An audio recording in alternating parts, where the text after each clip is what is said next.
Welcome to the depths of one of gaming's most compelling universes. Tonight, we'll explore the complete story of BioShock, from the underwater dystopia of Rapture to the floating city of Columbia, and the infinite realities that connect them all.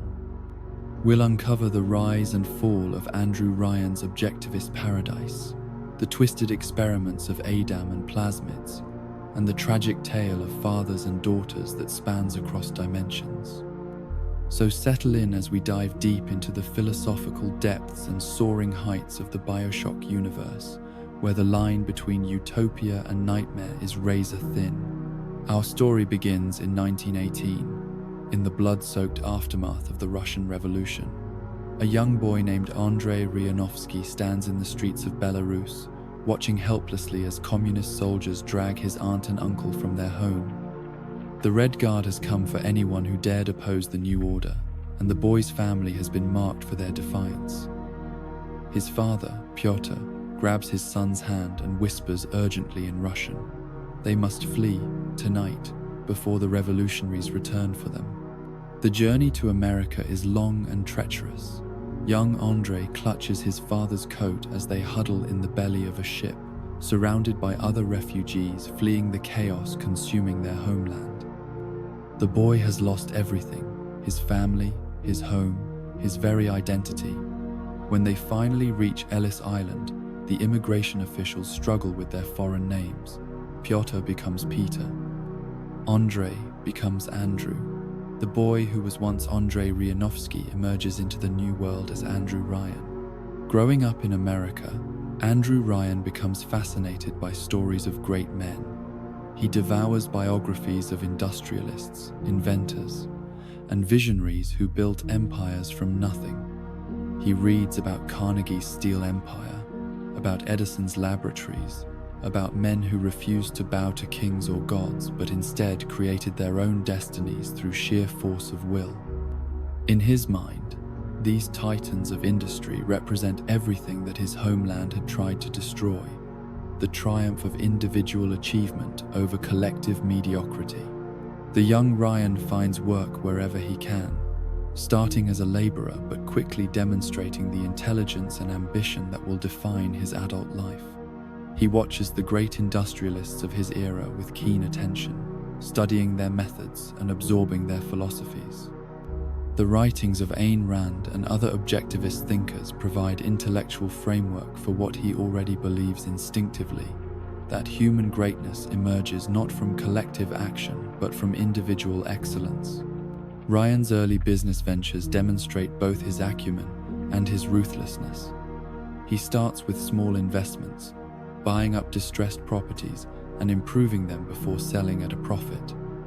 He learns to read people's weaknesses and exploit them, to identify opportunities that others miss, and to act decisively when those opportunities present themselves. His success comes not from luck or inheritance, but from his willingness to work harder and think more clearly than his competitors. The oil discovery that makes Ryan wealthy comes at a time when America is beginning to emerge as the world's dominant industrial power. His property in Texas yields black gold in quantities that exceed even his most optimistic projections. But rather than simply collecting royalties like so many other landowners, Ryan invests his oil profits in refining capacity, transportation infrastructure, and related industries. He builds Ryan Industries into an integrated energy empire that controls every aspect of production from wellhead to consumer. By the 1940s, Andrew Ryan has become everything his younger self dreamed of being.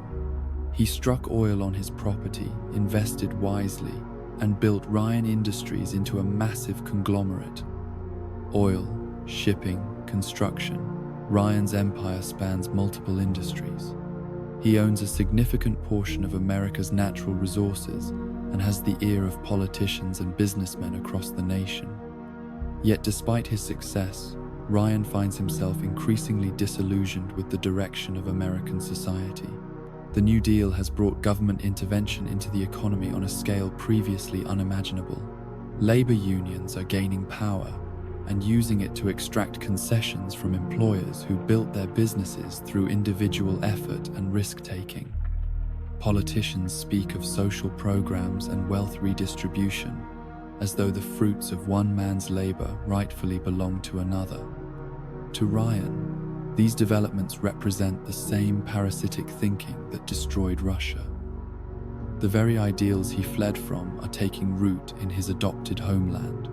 Ryan's disillusionment deepens as he observes the cultural changes sweeping through American society.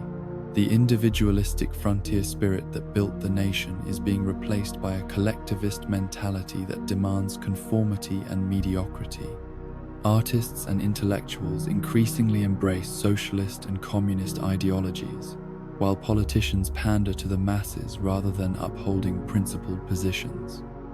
The great experiment of American freedom appears to be failing, succumbing to the same weaknesses that have destroyed every other civilization in history.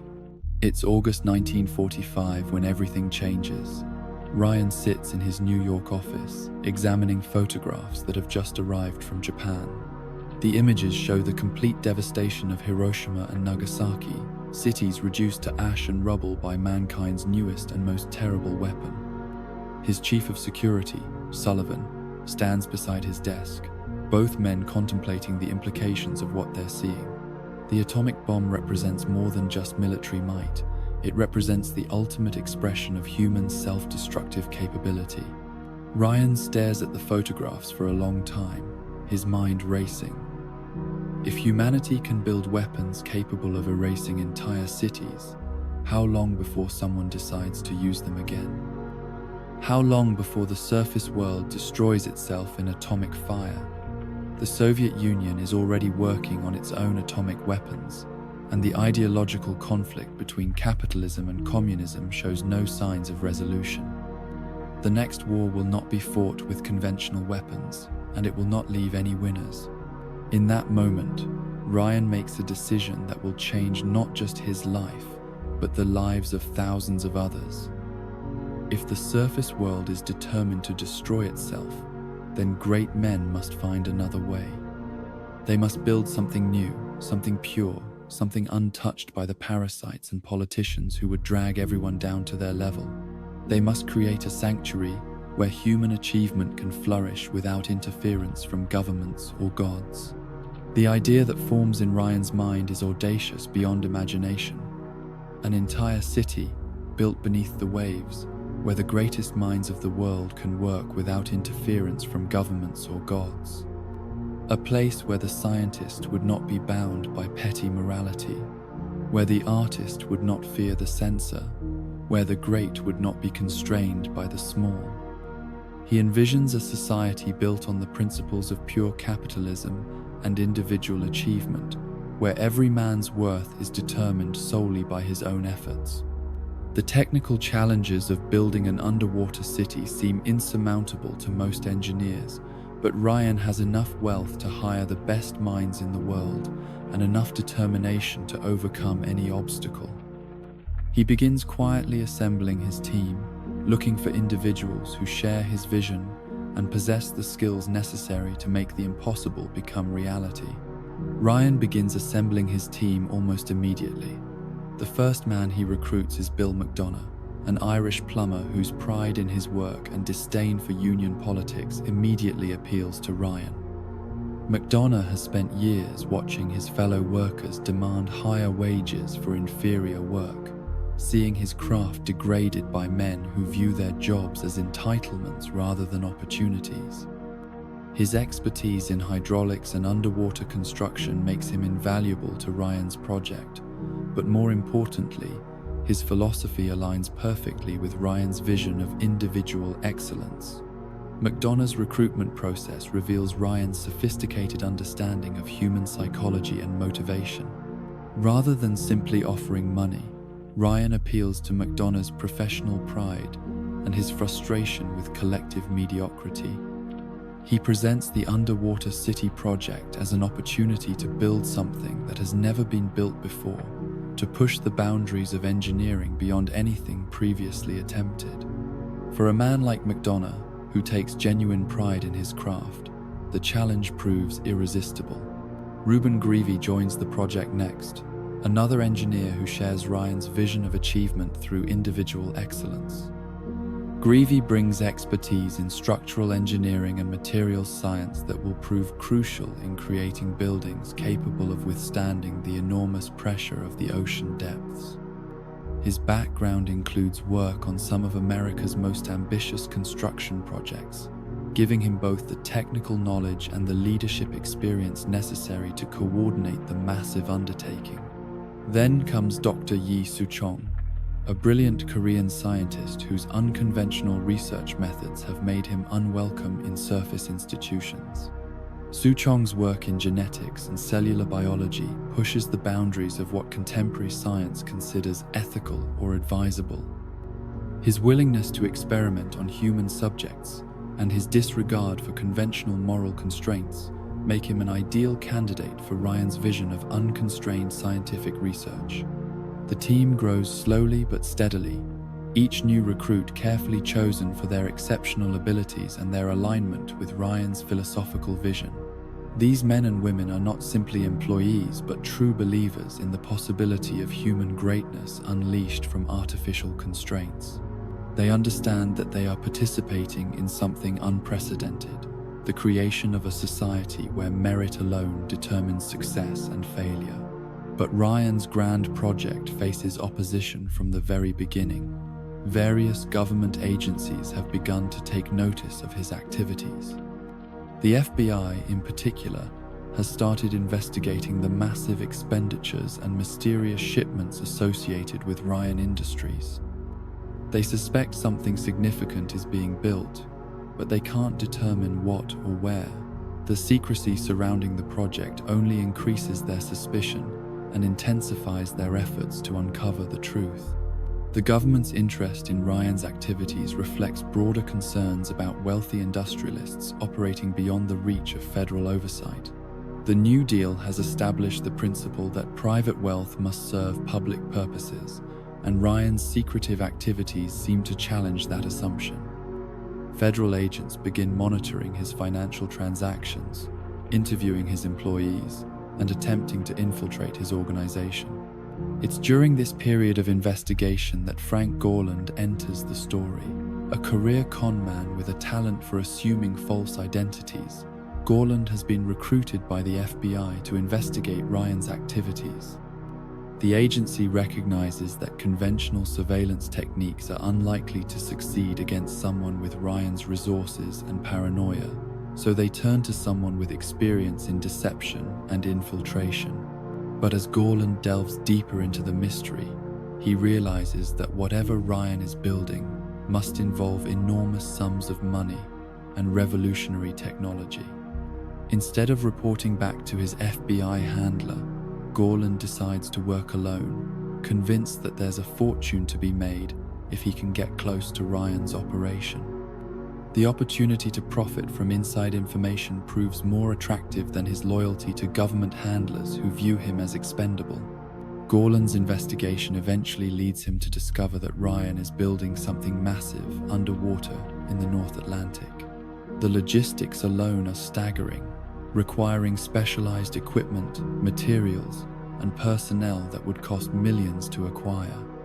The scale of the project suggests something far more ambitious than a simple research facility or military installation. Ryan appears to be constructing an entire city beneath the waves.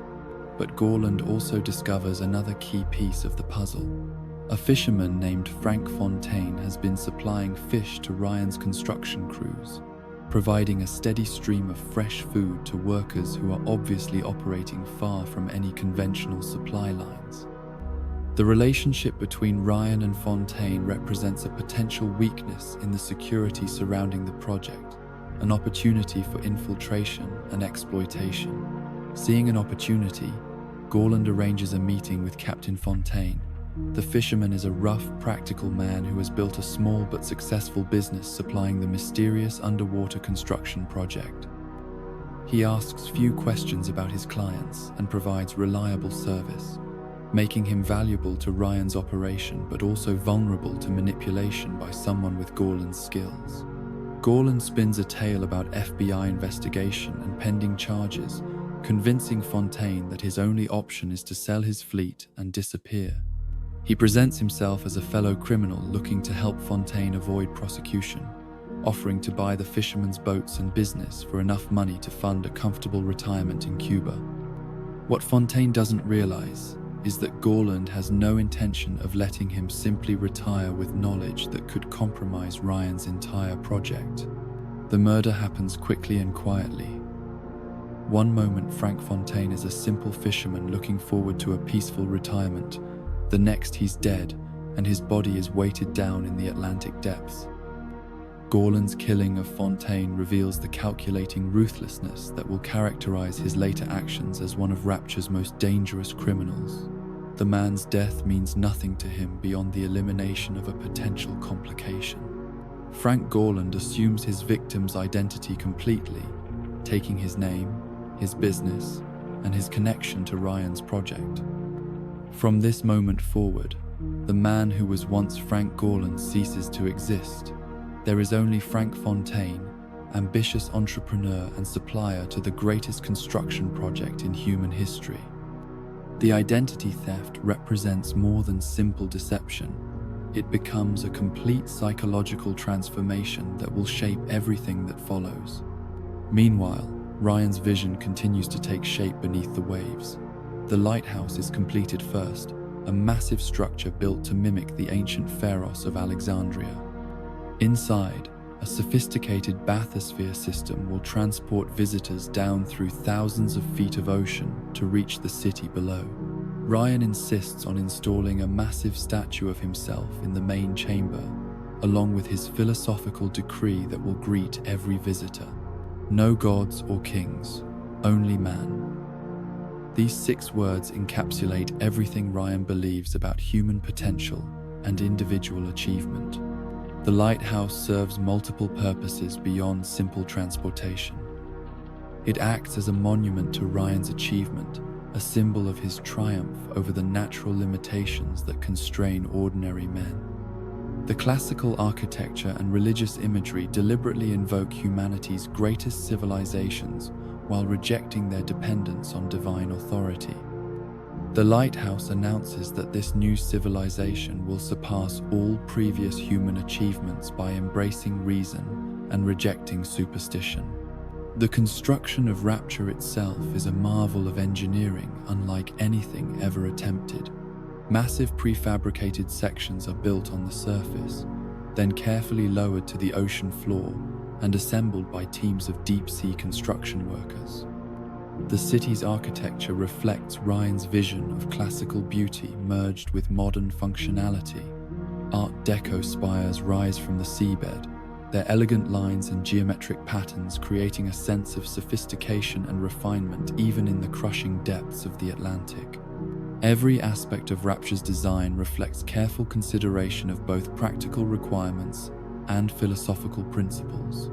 The city must not only survive in the hostile environment of the ocean floor, but also embody Ryan's vision of human greatness unleashed.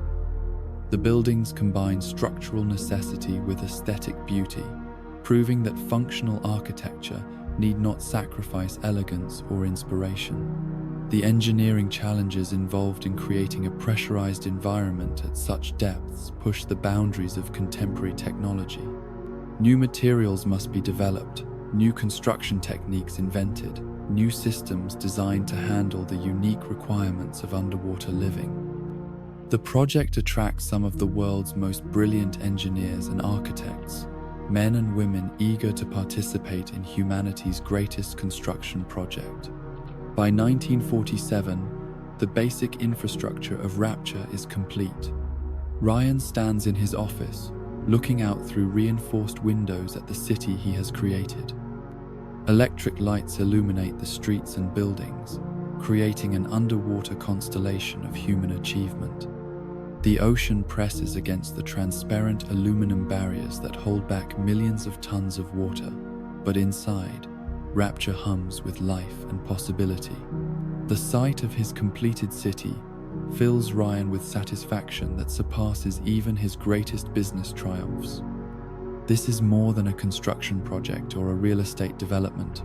This is the physical manifestation of a philosophical vision, proof that human beings can accomplish anything when freed from artificial constraints. The impossible city beneath the sea stands as a monument to individual achievement and rational thinking. The recruitment of citizens begins in earnest. Ryan has carefully identified the world's most exceptional individuals, artists, scientists, philosophers, and businessmen who share his vision of human potential. Each recruit is approached discreetly, offered the opportunity to join something unprecedented. They are told they will never be able to return to the surface, that they must leave behind their old lives completely. For many, the choice is difficult. For others, the opportunity to escape the increasingly regulated and collectivized surface world is irresistible.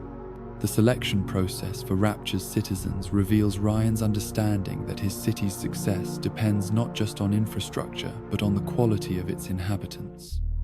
He seeks individuals who demonstrate exceptional ability in their fields, but also share his philosophical commitment to individual achievement and rational thinking.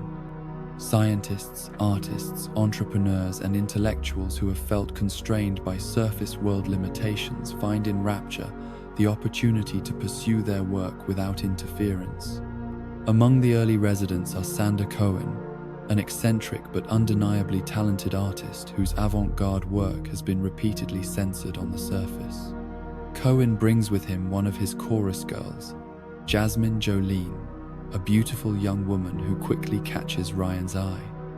The Welsh brothers, Simon and Daniel, arrive as architects, their expertise in structural engineering crucial to the city's continued expansion. These men and women represent the cream of human achievement, each one bringing unique talents to Ryan's underwater utopia.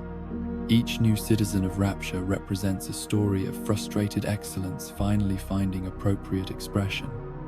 The city becomes a magnet for individuals who have grown tired of justifying their achievements to mediocre colleagues or submitting their work to the approval of bureaucrats who lack the intelligence to understand it. In Rapture, merit alone determines success, and the greatest achievements receive the recognition they deserve. The early years of Rapture are marked by remarkable prosperity and innovation. Without government interference or moral constraints, the city's scientists and inventors make breakthroughs that would have been impossible on the surface. Art flourishes as censorship becomes a thing of the past. Business thrives in an environment of pure competition and individual merit. For a brief, shining moment, it seems that Ryan's vision of human potential unleashed has become reality. The scientific achievements of early Rapture represent a golden age of research and discovery. Without ethical committees to constrain their work or funding agencies to impose artificial limitations, the city's scientists pursue knowledge wherever it might lead. Medical researchers develop new treatments for previously incurable diseases. Engineers create new technologies that push the boundaries of what was thought possible. The absence of bureaucratic oversight allows for rapid innovation and experimentation. But even in paradise, there are signs of trouble ahead. Frank Fontaine has established himself as a successful businessman, his Fontaine fisheries providing not just food but also a subtle smuggling operation that brings surface goods into the city. Fontaine quickly realizes that in a closed society like Rapture, control over supply lines means control over power itself. He begins cultivating relationships with the city's working class, those whose essential labor keeps Rapture functioning, but who receive little recognition for their contributions. Fontaine's growing influence among Rapture's workers reflects a fundamental flaw in Ryan's vision. While the city celebrates exceptional achievement, it still requires ordinary people to perform essential but unglamorous tasks. These workers, despite their importance to the city's functioning, find themselves at the bottom of Ryan's meritocracy, with little opportunity for advancement or recognition. Their resentment creates opportunities for demagogues like Fontaine to exploit. Ryan, meanwhile, remains focused on his grand vision. He sees Rapture as proof that great men can achieve anything when freed from the constraints of collective thinking. He genuinely believes that his city represents the future of human civilization, a shining example of what can be accomplished when individual merit is the only measure of worth. But Ryan's philosophy, noble as it might sound in theory, contains the seeds of its own destruction. The problem with a society based purely on individual achievement is that it must have winners and losers. Those who cannot compete at the highest levels inevitably find themselves relegated to menial labor, their contributions undervalued, and their voices unheard. In Ryan's meritocracy, there is no safety net for those who fall behind, no recognition that even great societies require ordinary people to function. This oversight will prove to be Rapture's fatal flaw. The social stratification that emerges in early Rapture creates tensions that will eventually tear the city apart. While the intellectual elite enjoys unprecedented freedom and prosperity, the working classes find themselves trapped in a system that offers little hope for advancement. The ideology that attracted brilliant scientists and artists to Rapture provides no comfort to those whose talents are less exceptional but whose labor remains essential. As 1950 approaches, Rapture stands as a testament to human ambition and ingenuity. The impossible city beneath the waves has not only been built but has begun to thrive. Its citizens pursue their passions without interference. Its economy hums with entrepreneurial energy, and its culture blossoms with unprecedented freedom. Yet beneath this surface prosperity, tensions are already beginning to form.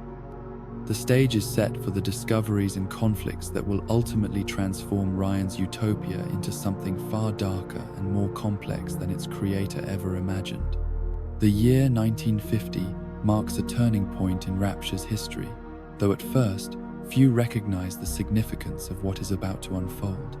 Among the city's newest arrivals is a woman whose past is as dark as the ocean depths surrounding them. Dr.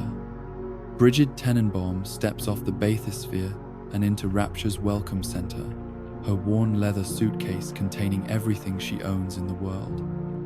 Her documentation lists her as a geneticist and biochemist, but it doesn't mention the years she spent in Nazi concentration camps conducting unspeakable experiments on prisoners. Tenenbaum's journey to Rapture began in the ashes of post-war Europe.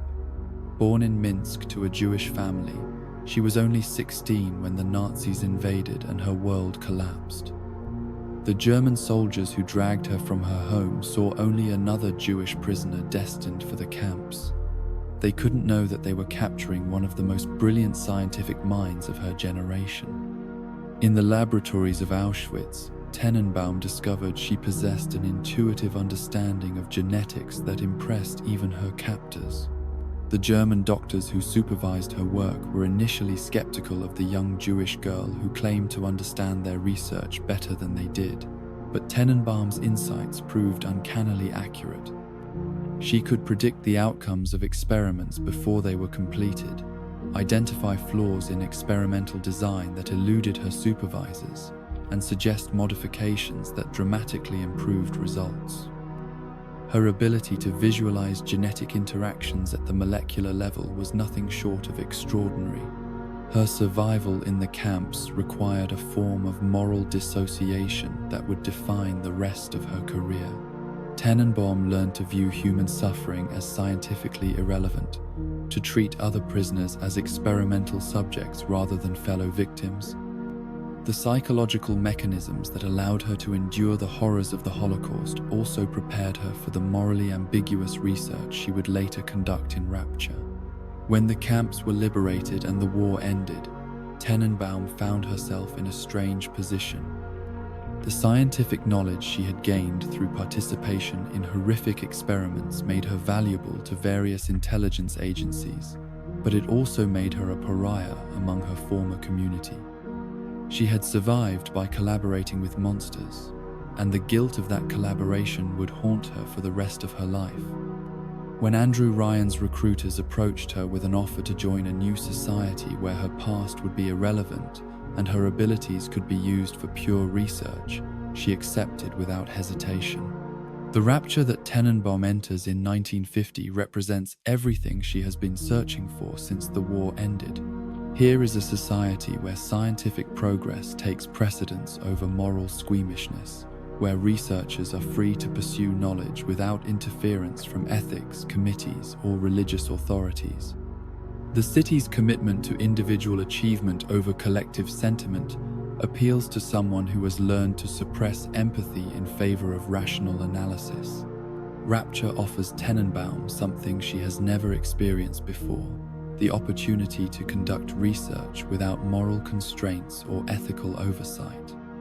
In Ryan's libertarian paradise, scientists are free to pursue knowledge wherever it might lead, regardless of conventional moral considerations.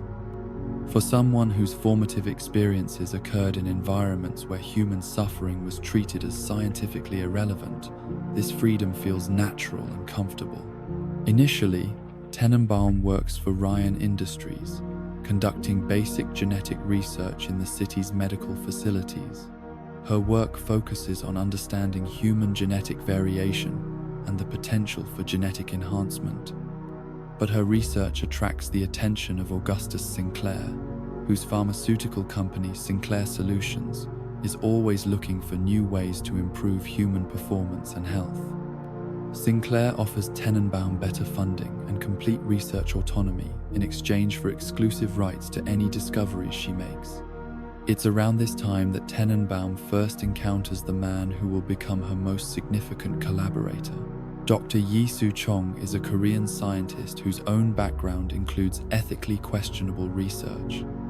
Like Tenenbaum, he has come to Rapture seeking the freedom to pursue scientific knowledge without the interference of moral busybodies. The two scientists recognize kindred spirits in each other, both brilliant researchers who have been shaped by traumatic experiences and who share a willingness to prioritize scientific advancement over conventional ethical considerations. Soo-chong's background includes work with the Japanese military during World War II, where he participated in biological weapons research that required extensive human experimentation. Like Tenenbaum, he has learned to compartmentalize his emotions and view human subjects as necessary tools for scientific progress. Their partnership represents the fusion of German precision with Asian pragmatism, creating a research team capable of achievements that neither could accomplish alone. Meanwhile, other tensions are beginning to emerge in Rapture's supposedly perfect society. The city's working class, those who maintain the infrastructure and provide essential services, are starting to express dissatisfaction with their place in Ryan's meritocracy. They work long hours for modest pay while watching the intellectual elite enjoy ever greater wealth and prestige. Some begin to whisper about the need for worker organization and collective bargaining, concepts that are anathema to Ryan's individualistic philosophy. The workers who perform Rapture's essential but unglamorous tasks find themselves trapped in a system that offers little hope for advancement or recognition. They maintain the city's air recycling systems, repair its underwater infrastructure, and provide the manual labor that keeps the impossible city functioning. But Ryan's philosophy provides no framework for valuing their contributions or addressing their grievances. Ryan responds to these stirrings of unrest by bringing in Dr. Sophia Lam, a psychiatrist who specializes in treating social malcontents. Lam arrives in Rapture in 1950 with impeccable credentials and a reputation for successfully rehabilitating individuals who have become disillusioned with society. What Ryan doesn't realize is that Lam's methods are based on a collectivist philosophy that directly contradicts his own beliefs. Where Ryan sees the need to reinforce individual responsibility and self-reliance, Lam believes that human fulfillment comes through service to the collective good. Dr. Sophia Lam's arrival in Rapture represents the introduction of an ideological virus that will eventually prove as destructive to Ryan's vision as any physical contagion. Lam's background includes extensive work with revolutionary movements and radical political organizations, giving her sophisticated understanding of how to organize dissent and build alternative power structures. Her credentials as a psychiatrist provide perfect cover for what amounts to political subversion. Lam establishes her practice in a converted apartment building in one of Rapture's middle-class districts. Her waiting room is always full of citizens seeking help with depression, anxiety, and various forms of social maladjustment. Many of her patients are people who have found it difficult to thrive in Ryan's competitive society, individuals whose personalities or circumstances make them ill-suited to the relentless pursuit of individual achievement that Rapture demands. Dr. Lam's therapeutic approach is subtly subversive. While ostensibly helping her patients adapt to life in Rapture, she actually encourages them to question the fundamental assumptions of Ryan's philosophy.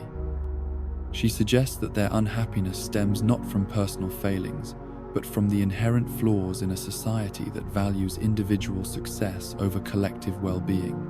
Her patients leave their sessions feeling validated and empowered, but also increasingly skeptical of the system they live in. The therapeutic techniques that Lam employs combine legitimate psychological insights with sophisticated political indoctrination. She helps her patients understand their problems in terms of social and economic structures rather than personal shortcomings, gradually building a network of individuals who share her critique of Ryan's society and her vision of alternative arrangements. As 1951 arrives, these various tensions simmer beneath Rapture's surface prosperity. The city continues to grow and thrive, its citizens pursuing their ambitions with remarkable success. But the seeds of future conflict are already taking root. Frank Fontaine has established himself as a successful businessman whose enterprises provide essential services to the city's working class. Dr. Tenenbaum continues her genetic research, gradually pushing the boundaries of what she considers scientifically possible. Dr. Lam treats an ever-growing number of patients who feel alienated from Ryan's individualistic society. The social dynamics of Rapture during this period create a perfect storm of competing ideologies and conflicting interests. Ryan's vision of individual achievement appeals to the city's intellectual elite but provides little comfort to those whose talents are less exceptional. Lam's collectivist alternative offers psychological relief to the marginalized but threatens the foundations of the society that makes such prosperity possible. Fontaine's criminal enterprises exploit the gaps between ideology and reality, profiting from the contradictions that neither Ryan nor Lam can fully resolve. It's during this period that Frank Fontaine makes a decision that will ultimately reshape Rapture's destiny. He approaches Dr. Tenenbaum and Dr. Souchong with an unusual proposition. Fontaine has been observing the growing dissatisfaction among Rapture's working class, and he recognizes an opportunity to profit from their discontent. He offers to fund their research in exchange for their help in developing products and services that will appeal to the city's underclass. The two scientists are initially skeptical of working with a businessman, but Fontaine's offer is too attractive to refuse. He promises them unlimited research funding, access to human test subjects, and complete freedom to pursue whatever lines of inquiry interest them. The only condition is that any commercially viable discoveries must be shared with Fontaine Futuristics, the research company he establishes to house their work. Fontaine's recruitment of Tenenbaum and Souchong represents a masterpiece of manipulation, appealing to their scientific ambitions while concealing his ultimate criminal intentions. He presents himself as a patron of pure research, someone who understands that true scientific breakthroughs require freedom from conventional moral constraints. The scientists see in him a kindred spirit who shares their commitment to pushing the boundaries of human knowledge. The establishment of Fontaine Futuristics creates a research environment that combines the best equipment and funding with complete freedom from ethical oversight. Tenenbaum and Souchong find themselves with resources that exceed anything available in surface world universities or government laboratories. They can pursue any line of research that interests them, experiment with techniques that would be forbidden elsewhere, and publish their results without fear of censorship or professional consequences. Tenenbaum's first breakthrough comes entirely by accident. While reviewing reports from Fontaine Fisheries, she notices an unusual incident involving one of the dock workers. The man had been paralyzed from the waist down in an industrial accident years earlier, but he reported that a sea slug bite had somehow restored feeling and movement to his legs. Intrigued by this apparent miracle cure, Tenenbaum purchases the sea slug from the worker and begins to study it in her laboratory. The dock worker's story initially seems too incredible to be true, but Tenenbaum's scientific training has taught her to investigate unusual phenomena rather than dismiss them. The man's medical records confirm his previous paralysis and document the restoration of function following the sea slug bite. The correlation might be coincidental, but the potential implications are too significant to ignore. What Tenenbaum discovers changes everything. The sea slug contains a unique biological substance that appears to have extraordinary regenerative properties. When she injects small amounts of the substance into laboratory animals, the results are remarkable. Injured tissue heals rapidly, damaged organs regenerate, and even severe genetic defects can be corrected. She names this miraculous substance Adam, after the first man in biblical creation mythology. The initial experiments with Adam reveal properties that seem to violate everything known about biology and genetics. The substance doesn't simply accelerate natural healing processes, but actually rewrites genetic code in real time, transforming cellular structures and biological functions in ways that should be impossible. Tenenbaum realizes that she has discovered something that could revolutionize medicine and fundamentally alter the human condition. The implications of Tenenbaum's discovery are staggering. Adam appears to offer the possibility of conquering disease, reversing aging, and even enhancing human capabilities beyond their natural limits. But the sea slugs produce only small amounts of the substance, nowhere near enough to support commercial applications. Tenenbaum realizes that she needs to find a way to increase Adam production if she wants to harness its potential. Working with Dr. Souchon, Tenenbaum begins experimenting with different methods of cultivating Adam. They try various approaches, from selective breeding of sea slugs to artificial synthesis of the substance.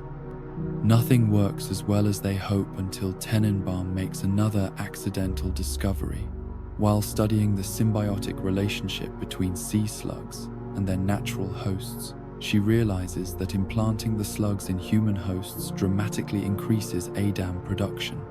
The discovery that human hosts can serve as living Adam factories represents a crucial breakthrough in Tenenbaum's research, but it also marks the beginning of her descent into moral corruption. The initial experiments use volunteer subjects from among Fontaine's employees, desperate individuals willing to risk experimental procedures in exchange for payment. The results exceed all expectations, with human hosts producing Adam in quantities hundreds of times greater than sea slugs alone. The first human test subjects are volunteers from among Fontaine's employees, desperate individuals willing to risk experimental procedures in exchange for payment. The results exceed all expectations. Human hosts produce Adam in quantities hundreds of times greater than sea slugs alone. Moreover, the Adam produced by human hosts appears to be more potent and more stable than the natural version. But there's a problem with using adult hosts. The foreign sea slug implants cause severe immune reactions in mature humans, often resulting in death or permanent disability. Tenenbaum's solution to this problem reveals the depths of her moral corruption. She discovers that young children, particularly girls between the ages of 5 and 10, have immune systems that are immature enough to accept the sea slug implants without fatal rejection. The ethical implications of experimenting on children would give pause to any normal researcher, but Tenenbaum's experiences in Nazi concentration camps have long since numbed her to such considerations. She views children the same way she learned to view prisoners in Auschwitz, as raw material for scientific advancement. When Suchong raises concerns about the ethics of their research, Tenenbaum dismisses his worries with chilling pragmatism. The process of transforming children into ADAM production units requires sophisticated surgical and psychological techniques that Tenenbaum and Suchong developed through extensive experimentation. The sea-slug implantation surgery must be performed with extraordinary precision to avoid triggering fatal immune responses. The psychological conditioning involves complex programs of behavioral modification designed to make the children accept their new role as living factories. Frank Fontaine has no moral qualms about Tenenbaum's proposed experiments. He recognizes that ADAM represents the discovery of the century, a substance that could revolutionize medicine and generate unimaginable profits. If the research requires the use of child test subjects, he's prepared to provide them. Fontaine begins establishing a network of orphanages throughout Rapture, ostensibly charitable institutions designed to care for the city's parentless children. The Little Sisters orphanages quickly become a fixture of Rapture's social landscape. They're beautifully designed buildings staffed by kindly nurses and teachers, and they provide excellent care for their young charges. Parents who can't afford to raise their children properly are encouraged to place them in the orphanages temporarily, where they'll receive better food, education, and medical care than their families could provide. What the parents don't know is that their children are being systematically evaluated for their suitability as ADAM hosts. The youngest and healthiest girls are quietly transferred to Tenenbaum's laboratory, where they undergo surgical procedures that will transform them into living ADAM factories. The sea slug implants are placed in their stomachs, where they begin producing the miraculous substance that will soon change Rapture forever. The transformation of these children into what will become known as Little Sisters is gradual and carefully managed. The sea slugs alter their host's biology in profound ways, accelerating their metabolisms and enhancing their ability to process genetic material. But the most significant changes are psychological. The children's minds are conditioned to see the world differently, to find beauty and purpose in activities that would horrify normal people. Dr. Suchong develops a sophisticated brainwashing program that helps the Little Sisters cope with their new role. Through a combination of hypnosis, drug therapy, and psychological conditioning, he teaches them to view corpses as beautiful angels and ADAM extraction as a sacred duty. The children learn to see their work not as gruesome or frightening, but as a wonderful game that helps make the world a better place. The psychological conditioning process represents one of the most sophisticated applications of behavioral modification ever attempted. Suchong combines techniques from military mind control programs with insights from child psychology to create a system that completely reshapes the children's perception of reality. The Little Sisters genuinely believe that they are performing valuable work that brings beauty and happiness to the world. Meanwhile, Tenenbaum works on developing practical applications for ADAM. She creates a series of genetic modification serums called plasmids that allow users to rewrite their own DNA and gain superhuman abilities. Some plasmids grant the power to manipulate fire or ice, others enhance strength or speed, still others allow for telekinetic manipulation of objects. Each plasmid requires a significant amount of ADAM to produce, making the Little Sisters increasingly valuable to Fontaine's operation. The development of plasmids represents the culmination of Tenenbaum's research into genetic modification and cellular transformation. Each plasmid is essentially a virus that carries new genetic information into the user's cells, rewriting their DNA to provide new capabilities. The process is both miraculous and horrifying, offering unprecedented power, while fundamentally altering the user's humanity. The plasmids also require a secondary substance to function properly. ADAM permanently rewrites the user's genetic code, But the energy needed to power superhuman abilities must come from somewhere.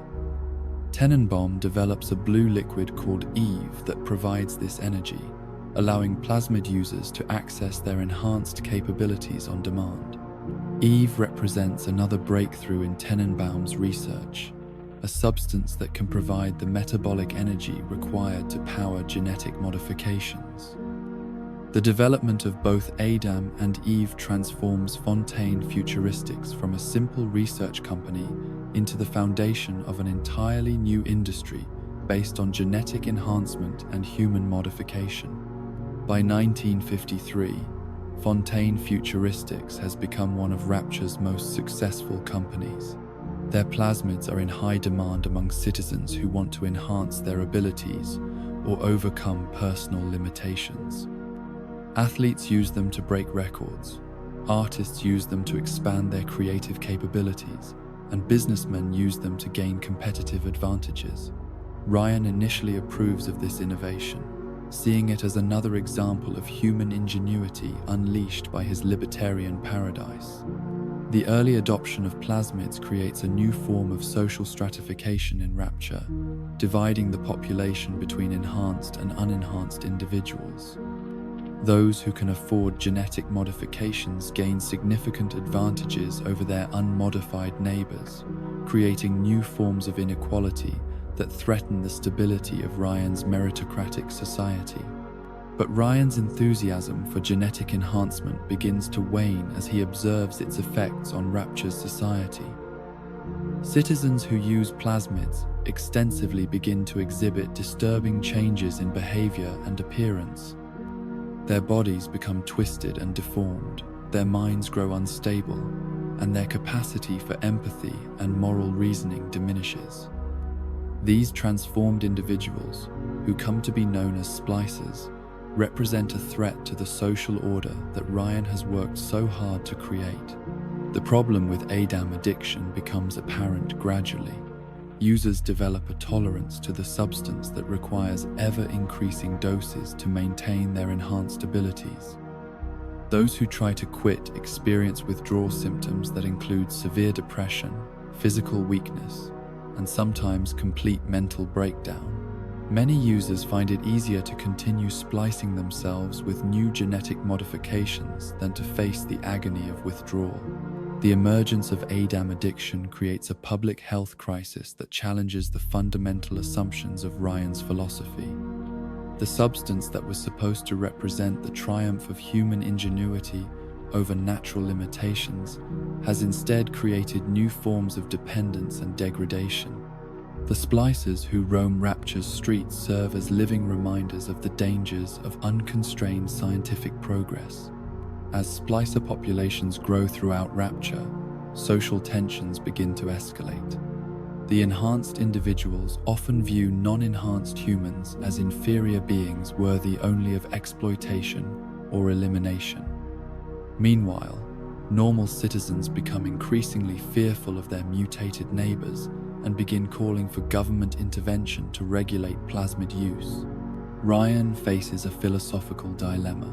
His belief in individual freedom suggests that citizens should be allowed to make their own choices about genetic enhancement, even if those choices prove destructive. But his responsibility as Rapture's leader requires him to maintain social stability and protect his citizens from harm. The tension between these competing imperatives will eventually tear his society apart. Dr. Sophia Lamb watches these developments with growing interest.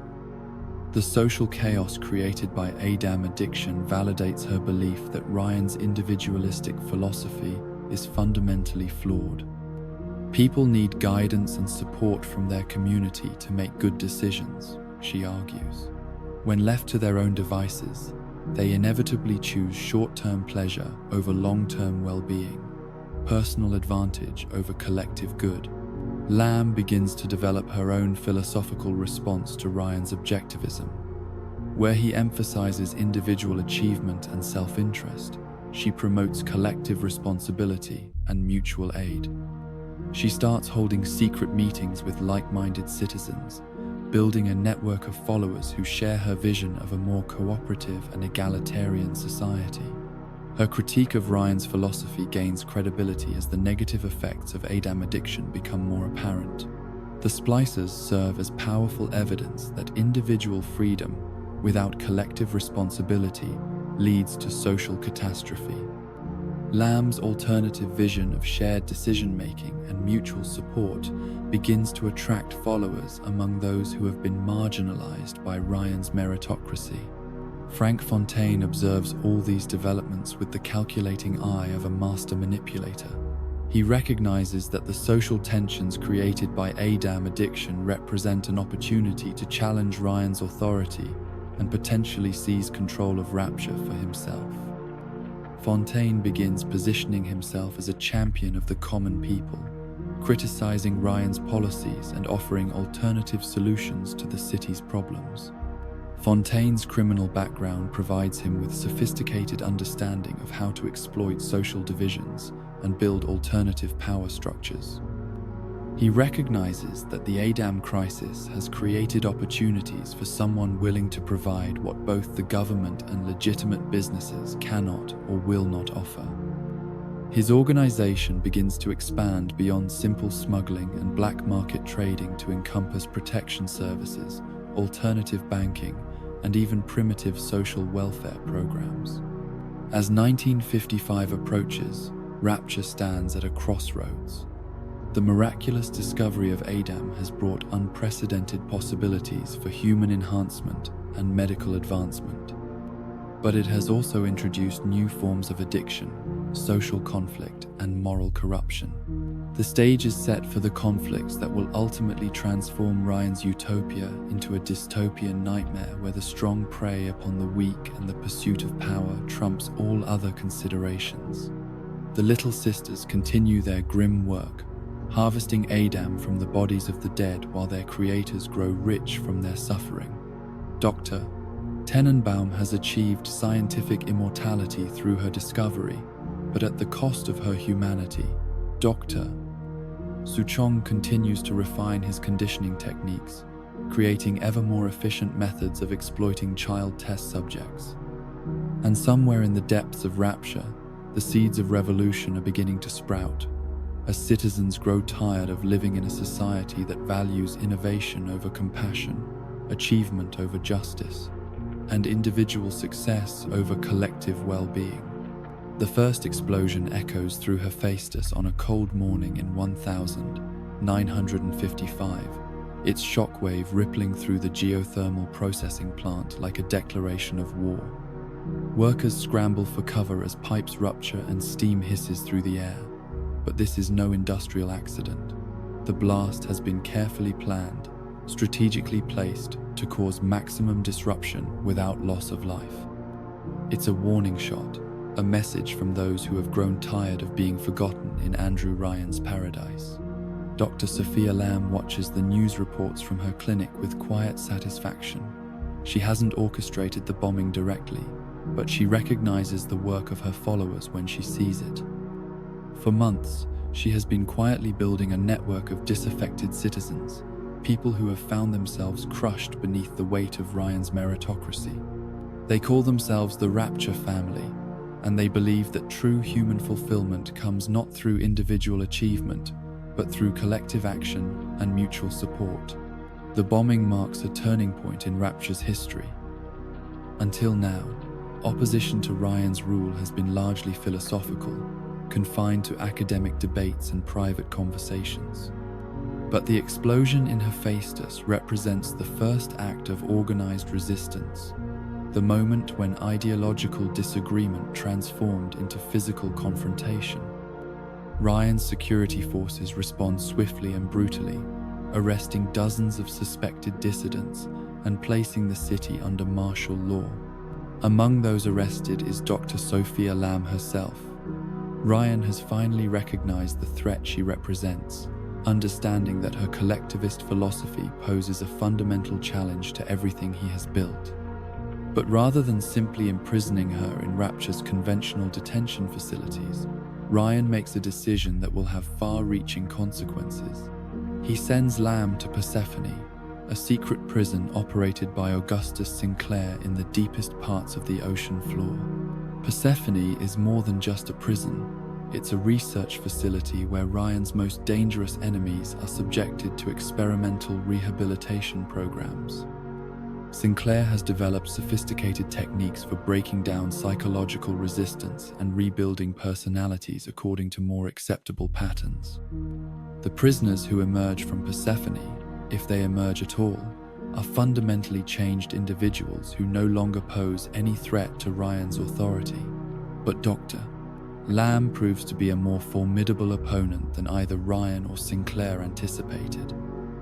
Rather than being broken by her imprisonment, she uses her time in Persephone to refine her philosophy and recruit new followers. The guards and staff members who work in the facility find themselves drawn to her message of collective purpose and mutual support. Slowly, systematically, Lamb begins to build an army within the very institution designed to destroy her. Meanwhile, on the surface levels of Rapture, Frank Fontaine continues to expand his business empire while carefully cultivating his image as a champion of the common people. Fontaine Futuristics has become one of the city's most successful companies, but Fontaine's true power lies in his network of charitable organizations and social services. He operates soup kitchens, homeless shelters, and employment agencies that provide essential support to Rapture's most vulnerable citizens. These charitable activities serve a dual purpose. They genuinely help people in need, which enhances Fontaine's reputation and builds loyalty among the working class. But they also provide perfect cover for his more subversive activities. The soup kitchens double as meeting places for disaffected workers. The homeless shelters serve as safe houses for smuggled goods and weapons. The employment agencies help him identify and recruit individuals who might be useful for his growing underground organization. Fontaine's most ambitious project during this period is the creation of what he calls Atlas, a fictional Irish revolutionary who supposedly represents the voice of Rapture's oppressed masses. Through carefully orchestrated public appearances and inflammatory radio broadcasts, Atlas begins to emerge as a folk hero among the city's working class. He speaks with passion about the injustices of Ryan's system, the suffering of ordinary citizens, and the need for radical change. The genius of the Atlas persona lies in its ability to channel genuine grievances while serving Fontaine's personal ambitions. Workers who feel exploited and ignored find in Atlas a voice that articulates their frustrations and validates their anger. They begin to organize underground cells, stockpile weapons, and prepare for what they believe will be a righteous uprising against their oppressors. But what they don't realize is that they're being manipulated by one of the very capitalists they claim to oppose. Dr. Tenenbaum and Dr. Souchong, meanwhile, continue to refine their research into ADAM and genetic enhancement. The Little Sisters program has expanded dramatically, with dozens of orphanages throughout Rapture providing a steady supply of test subjects. The children who undergo the transformation process emerge as perfect ADAM production units, their bodies and minds altered to serve their new function with disturbing efficiency. But Tenenbaum begins to notice troubling side effects in her test subjects. The Little Sisters, despite their conditioning, sometimes display flashes of their original personalities. They cry out for their parents, express fear and pain, and show signs of psychological trauma that even the most sophisticated brainwashing techniques cannot completely suppress. For someone who has spent years viewing these children as nothing more than laboratory equipment, these moments of humanity are unexpectedly disturbing. Souchong, driven by his obsession with scientific advancement, pushes the research in ever more extreme directions. He develops new conditioning techniques that more effectively suppress the children's original personalities. He experiments with different surgical procedures to optimize ADAM production. And he begins working on a new project that will ultimately prove crucial to Rapture's future, the development of protectors for the Little Sisters. The Protector program emerges from a practical necessity, As ADAM becomes more widely available and splicer populations grow throughout Rapture, the Little Sisters become increasingly valuable targets. Desperate addicts will do anything to obtain ADAM, including killing or kidnapping the children who produce it. Suchong realizes that his investment in the Little Sisters program requires protection, and he begins experimenting with ways to create powerful guardians who will defend the children at any cost. The first prototypes are crude affairs, prisoners from Persephone who have been subjected to extensive surgical modification and psychological conditioning. These early Big Daddies are barely human, their bodies encased in diving suits and their minds reduced to simple protective instincts. But they serve their purpose, standing guard over the Little Sisters as they go about their grim work throughout Rapture's districts. One of these early prototypes is a man who was once known as Johnny Topside, a deep-sea diver who accidentally discovered Rapture while exploring the Atlantic Ocean floor. Ryan, paranoid about security breaches, had Johnny arrested and eventually transferred to Persephone for interrogation. When Sinclair's conventional techniques failed to break the man's will, he volunteered Johnny for Suchong's Protector program. The transformation of Johnny Topside into Subject Delta represents the complete dehumanization that has come to characterize Rapture's scientific establishment. The man who once explored the ocean depths in search of wonder and discovery becomes a shambling monster whose only purpose is to protect a single child. His memories are erased, his personality suppressed, and his body modified beyond recognition. Yet somewhere deep within the armored shell, traces of his original humanity remain, waiting for the right moment to resurface. Subject Delta is bonded with a little sister who was once known as Eleanor Lamb, the daughter of the imprisoned Dr. Sophia Lamb. The irony is perhaps intentional on Suchong's part, pairing the child of his patron's greatest enemy with one of his most successful protector units. Eleanor has undergone the standard transformation process, her body modified to produce ADAM, and her mind conditioned to see beauty in death and decay. But like her protector, she retains fragments of her original self, memories and emotions that no amount of conditioning can completely erase. As 1957 approaches, the tensions that have been building throughout Rapture finally reach a breaking point. Atlas's radio broadcasts have become more frequent and more inflammatory, calling for direct action against Ryan's government. Weapons and explosives begin appearing throughout the city's working-class districts. Secret meetings are held in abandoned buildings and maintenance tunnels. The stage is set for open rebellion. Dr. Sophia Lamb chooses this moment to execute her own carefully planned escape from Persephone. Using the network of allies she has cultivated within the prison, she orchestrates a mass breakout that frees dozens of political prisoners and transforms Persephone from a rehabilitation facility into a fortress of resistance. Sinclair and his staff flee in panic as Lamb's followers, calling themselves the Rapture family, take control of the entire complex. But Lamb's goals extend far beyond simple escape. She has spent her years of imprisonment developing a comprehensive plan for transforming Rapture into a truly collective society. Her vision involves the complete elimination of individual identity in favor of a shared consciousness that encompasses all of humanity. She believes that only by abandoning the ego and embracing universal love can human beings achieve their true potential. The tools for realizing this vision lie in the very ADAM technology that has already transformed Rapture's society. Lamb understands that genetic modification can do more than enhance individual capabilities. It can fundamentally alter human nature itself. She begins working on what she calls the Utopian Project, a research program designed to create perfect collective beings who exist solely to serve the common good. Meanwhile, Andrew Ryan watches his carefully constructed paradise crumble around him with growing desperation. The man who once believed that human greatness could flourish in an environment of pure freedom now finds himself implementing increasingly authoritarian measures to maintain control. He establishes secret police forces to monitor citizen activities. He censors communications and restricts movement between districts. He authorizes the use of violence against anyone suspected of seditious activities. Ryan's transformation from libertarian idealist to fascist dictator is gradual but inexorable. Each new crisis requires more extreme measures to address. Each compromise of his original principles makes the next compromise easier to justify.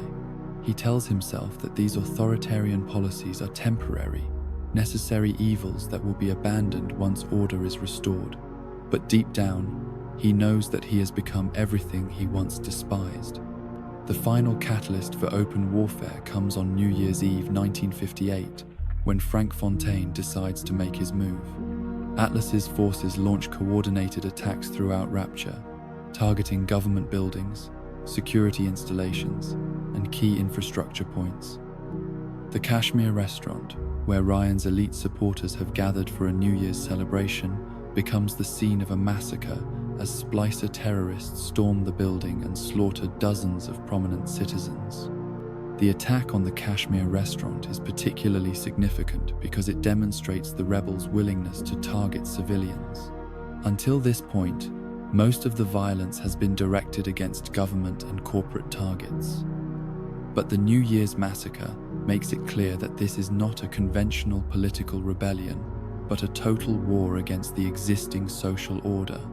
Among the casualties at Kashmir is Diane McClintock, Ryan's former lover who had been caught in the crossfire of events she never fully understood. Her death serves as a personal blow to Ryan, reminding him of what he has lost in his single-minded pursuit of power. The woman who once shared his bed and his dreams has become another victim of the paradise he created. As news of the attacks spreads throughout Rapture, citizens barricade themselves in their homes and businesses, unsure who to trust or where to find safety. The city's infrastructure begins to break down as essential workers abandon their posts or join one of the warring factions. Water pressure drops, electricity becomes unreliable, and the air recycling systems start to malfunction.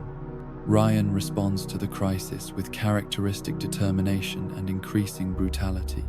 He declares martial law and authorizes his security forces to use any means necessary to restore order. Citizens suspected of rebel sympathies are arrested and interrogated. Entire districts are sealed off and subjected to collective punishment. The man who once proclaimed that his city would be free from government oppression has created one of the most oppressive regimes in human history.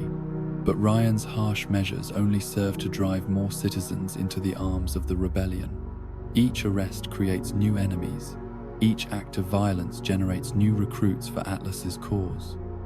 The cycle of repression and resistance accelerates, transforming Rapture from a utopian paradise into a war zone where neighbor fights neighbor and former friends become mortal enemies. Frank Fontaine watches these developments with satisfaction, knowing that the chaos serves his ultimate purpose. The destruction of Ryan's government will create a power vacuum that he intends to fill. But first, he must eliminate Ryan himself, and for that, he has prepared his most devastating weapon, Andrew Ryan's own son, a child who has been raised from birth to serve as Fontaine's perfect assassin. The civil war that engulfs Rapture in the final days of 1958 represents the complete failure of every utopian dream. Ryan's vision of individual achievement unleashed has produced a society where the strong prey upon the weak without restraint. Lamb's dream of collective harmony has become a nightmare of forced conformity and psychological manipulation.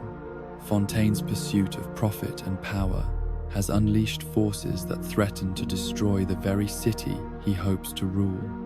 As Subject Delta and Eleanor Lamb make their way through the chaos of New Year's Eve, neither the Protector nor his little sister understands the larger forces at work around them. They know only their simple bond of protection and trust, a relationship that represents perhaps the last vestige of genuine human connection in a world that has forgotten the meaning of love. But even this innocent bond is about to be shattered by the machinations of those who see other people only as tools to be used in their grand designs. The stage is set for the final act of Rapture's tragedy, where sons will kill fathers, daughters will betray mothers, and the city beneath the sea will drown in blood and madness. The impossible dream of human perfection will give way to the all-too-human reality of violence, betrayal, and the endless hunger for power that corrupts even the noblest intentions. 2 years have passed since the New Year's Eve massacre, and Rapture has become a tomb of its former glory. The civil war between Andrew Ryan's forces and Atlas's rebellion has transformed the underwater paradise into a nightmare of broken glass, rusted metal, and the constant sound of dripping water.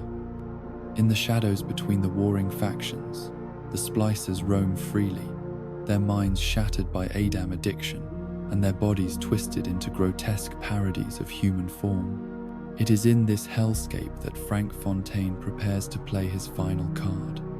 Hidden away in a surface laboratory, a young man named Jack grows to maturity in an accelerated time frame that defies all natural law.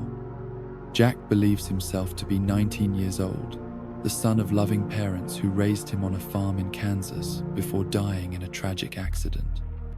He has memories of childhood birthdays, family vacations, and quiet evenings spent reading by the fireplace. Every detail of his fabricated past has been carefully crafted to create the perfect sleeper agent. The truth of Jack's origins lies in one of the darkest chapters of Rapture's history.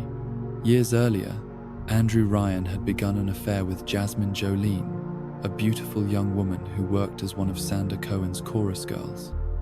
The relationship was passionate but troubled, complicated by Ryan's obsessive need for control, and Jasmine's growing awareness of the moral compromises required to survive in Rapture's elite circles.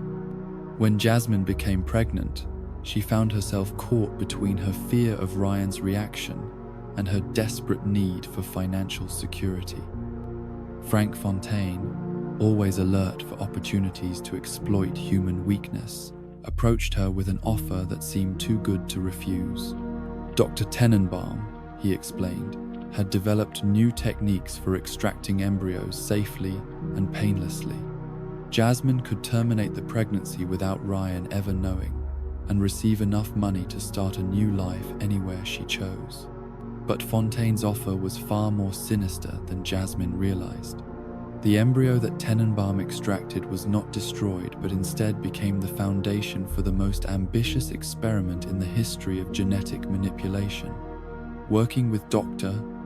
Suchong, Tenenbaum subjected the developing fetus to massive doses of Adam and other experimental substances designed to accelerate growth and enhance physical capabilities.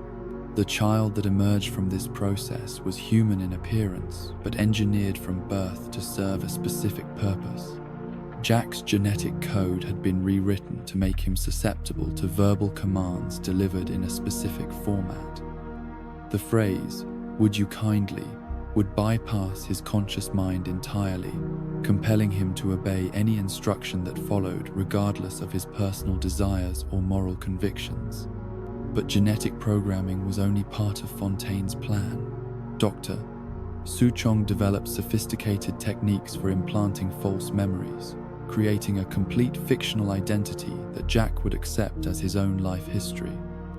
Every memory of his childhood, every emotional attachment, every belief about himself and the world around him had been carefully constructed to serve Fontaine's ultimate purpose. When Jack reached physical maturity, he was quietly inserted into surface society with documentation that supported his fabricated identity. He lived a normal life as a private investigator in New York, unaware that his every move was being monitored and that his entire existence was part of an elaborate long-term strategy. Fontaine's plan required patience, but the payoff would be worth waiting for. The activation comes in the form of a simple package delivered to Jack's apartment. Inside, he finds a letter supposedly from his deceased parents, along with a pistol and detailed instructions for hijacking a commercial airliner. The letter begins with the now familiar phrase that will dominate Jack's life from this moment forward. "Would you kindly board Transcontinental Flight 7, it asks, and ensure that it crashes at the specified coordinates in the North Atlantic Ocean. Jack reads the letter in a daze, his conscious mind reeling with confusion and horror at what he's being asked to do. But his programmed subconscious accepts the commands without question, overriding his moral objections and rational fears. He finds himself moving mechanically through the actions required to carry out his instructions, purchasing a ticket, boarding the plane, and waiting for the right moment to strike. The hijacking itself is almost anticlimactic. Jack's enhanced physical capabilities, combined with the element of surprise, make it easy to overpower the flight crew and take control of the aircraft. The other passengers scream and plead as Jack forces the plane into a steep dive toward the ocean below, but their terror barely registers in his programmed consciousness, which remains focused solely on completing the mission he has been given. The crash occurs exactly where Fontaine intended, directly above the lighthouse that serves as Rapture's gateway to the surface world. Most of the passengers and crew die on impact, their bodies lost in the dark waters of the Atlantic. But Jack survives, his genetically enhanced constitution allowing him to endure injuries that would kill an ordinary human being. As Jack floats in the wreckage-strewn water, his artificial memories begin to reassert themselves. The trauma of the crash has disrupted his programming temporarily, allowing his fabricated personality to resume control. He remembers nothing of the hijacking or the compulsions that drove him to cause it. In his mind, he is simply an innocent victim of a terrible accident, desperately swimming toward the only landmark visible in the vast ocean. The lighthouse that Jack approaches represents more than just a refuge from the cold Atlantic waters. It is a monument to Andrew Ryan's vision, a testament to one man's belief that human greatness can be achieved through individual effort and determination. The massive statue in the lighthouse's main chamber depicts Ryan himself, arms outstretched as if embracing the entire world. The inscription beneath reads simply, "No gods or kings, only man." But the rapture that Jack descends into bears little resemblance to Ryan's original vision. The Civil War has left most districts in ruins, their elegant Art Deco architecture marred by bullet holes, burn marks, and the desperate graffiti of the desperate and the damned. The air recycling systems work sporadically, creating pockets of toxic gas that force survivors to wear improvised breathing apparatus. The once pristine floors are littered with debris, and the remains of those who died fighting for causes they barely understood. Jack's first encounter with a splicer sets the tone for everything that follows. The creature that attacks him was once a human being, perhaps a doctor or teacher or artist who came to Rapture seeking a better life. But years of Adam addiction have transformed him into something barely recognizable as human, his face twisted into a permanent snarl and his body covered in self-inflicted scars that he believes are artistic improvements. The voice that crackles over the radio as Jack explores Rapture's ruins belongs to a man who calls himself Atlas.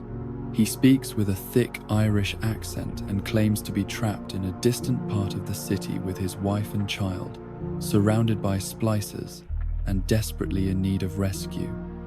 Atlas's story tugs at Jack's heartstrings, appealing to his programmed heroic instincts and his desire to help innocent people in distress.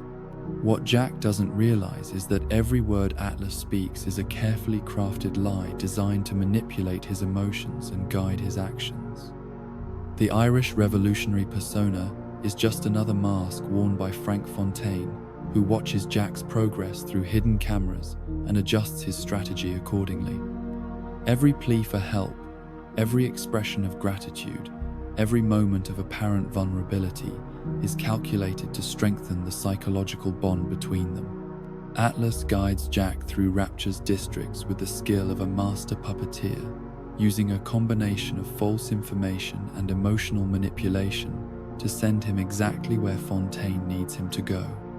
When Jack encounters obstacles, Atlas provides helpful suggestions for overcoming them. When Jack faces moral choices, Atlas offers guidance that consistently serves Fontaine's interests. And always, the requests are phrased as suggestions rather than commands, maintaining the illusion that Jack is acting of his own free will. The journey through Rapture becomes a guided tour of human failure and moral compromise. In the medical pavilion, Jack encounters Dr. Steinman, a plastic surgeon whose Adam-fueled obsession with beauty has driven him to mutilate his patients in pursuit of impossible perfection. The operating theaters are filled with the remains of men and women who trusted Steinman to enhance their appearance, only to become victims of his increasingly deranged artistic vision. Steinman's audio diaries reveal the gradual corruption of a man who once genuinely wanted to help his patients. The early recordings show him struggling with ethical questions about the limits of medical intervention. But as his Adam use increases, his moral reasoning deteriorates. He begins to see his patients not as human beings deserving of care and respect, but as raw material for his artistic experiments. The confrontation with Steinman serves as Jack's introduction to the moral complexities that define life in Rapture. The Doctor is clearly a monster who has caused immense suffering, and killing him seems like an act of justice, but Jack's programmed responses don't allow for nuanced moral reasoning. He follows Atlas's guidance without question, eliminating obstacles to his progress without fully understanding the broader implications of his actions. In Neptune's Bounty, Jack encounters the remnants of Frank Fontaine's legitimate business operations. Fontaine Fisheries once provided fresh food for Rapture's citizens, but the Civil War has transformed it into a fortress controlled by paranoid smugglers who see enemies everywhere. Peach Wilkins, the facility's current manager, represents another example of how Rapture's crisis has corrupted even relatively innocent people. Wilkins was never a bad man, just someone who wanted to make an honest living in difficult circumstances. But the pressures of wartime survival have made him suspicious and violent, willing to kill anyone he perceives as a threat. His betrayal of Jack reflects not personal malice, but the institutional breakdown that has made trust impossible and violence inevitable. The revelation of Atlas's supposed family trapped in a submarine provides Jack with a clear emotional motivation for his actions. The thought of innocent people suffering while he has the power to help them appeals to his programmed heroic instincts. He pushes himself harder, takes greater risks, and ignores his own safety in pursuit of what he believes is a noble goal. But when Jack finally reaches the submarine and activates the controls to free Atlas's family, he instead triggers an explosion that destroys the vessel and everyone inside it. The screams of the dying woman and child echo through the water as Jack realizes that his actions have caused the very tragedy he was trying to prevent. Atlas's voice over the radio expresses grief and rage, blaming Andrew Ryan for the murder of innocents and demanding vengeance. This moment represents a crucial turning point in Jack's psychological manipulation. The guilt and horror he feels at having apparently caused the deaths of innocent people makes him even more susceptible to Atlas's influence. His need to atone for his perceived failure drives him to accept increasingly dangerous missions without question. He becomes Atlas's perfect weapon, motivated by guilt and guided by false information toward the target that Fontaine has chosen for him. The journey through Arcadia reveals another aspect of Rapture's decline. Julie Langford's beautiful botanical gardens once provided clean air and natural beauty for the city's residents, but Ryan's paranoia has transformed them into a weapon. When Ryan discovers that Langford might be helping Atlas, he releases a toxin that kills all the plants in Arcadia, threatening the entire city's air supply unless Jack can find an antidote. Langford's murder by Ryan demonstrates how far the once noble idealist has fallen. The man who built Rapture to free human potential from government interference has become a tyrannical dictator, willing to commit genocide to maintain his power. Ryan's transformation from liberator to oppressor reflects the inherent contradictions in his philosophy, showing how unchecked individualism can lead to the very authoritarianism it claims to oppose. The encounter with Sander Cohen in Fort Frolic provides perhaps the most disturbing example of how Adam addiction and moral freedom without constraints can destroy human decency. Cohen was always eccentric, but his artistic talents once brought beauty and joy to Rapture's citizens. The Civil War and his increasing Adam use have transformed him into a sadistic monster who tortures and kills people for his own amusement. Cohen's masterpiece forces Jack to participate in murder, killing Cohen's former disciples and photographing their corpses as part of a twisted art project. Jack's willingness to comply with these demands, guided by Atlas's encouragement and his own programmed obedience, demonstrates how thoroughly his moral compass has been corrupted by his false identity and psychological conditioning. Throughout his journey, Jack encounters the Little Sisters and their Big Daddy protectors, reminders of the innocent children who have been sacrificed to feed Rapture's hunger for genetic enhancement. Dr. Tenenbaum, racked with guilt over her role in creating these abominations, offers Jack a choice that will define his moral character. He can harvest the Adam from the Little Sisters, killing them but gaining significant power, or he can use Tenenbaum's antidote to restore their humanity at the cost of reducing his own capabilities. This choice represents the central moral test of Jack's journey through Rapture.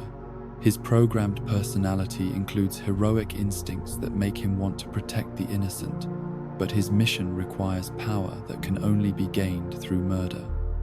The decision he makes will determine not only his own fate but the fate of every Little Sister he encounters, and ultimately the fate of the entire world above. The final approach to Andrew Ryan's office takes Jack through a gauntlet of the city's most dangerous districts, each one controlled by different factions and filled with different horrors.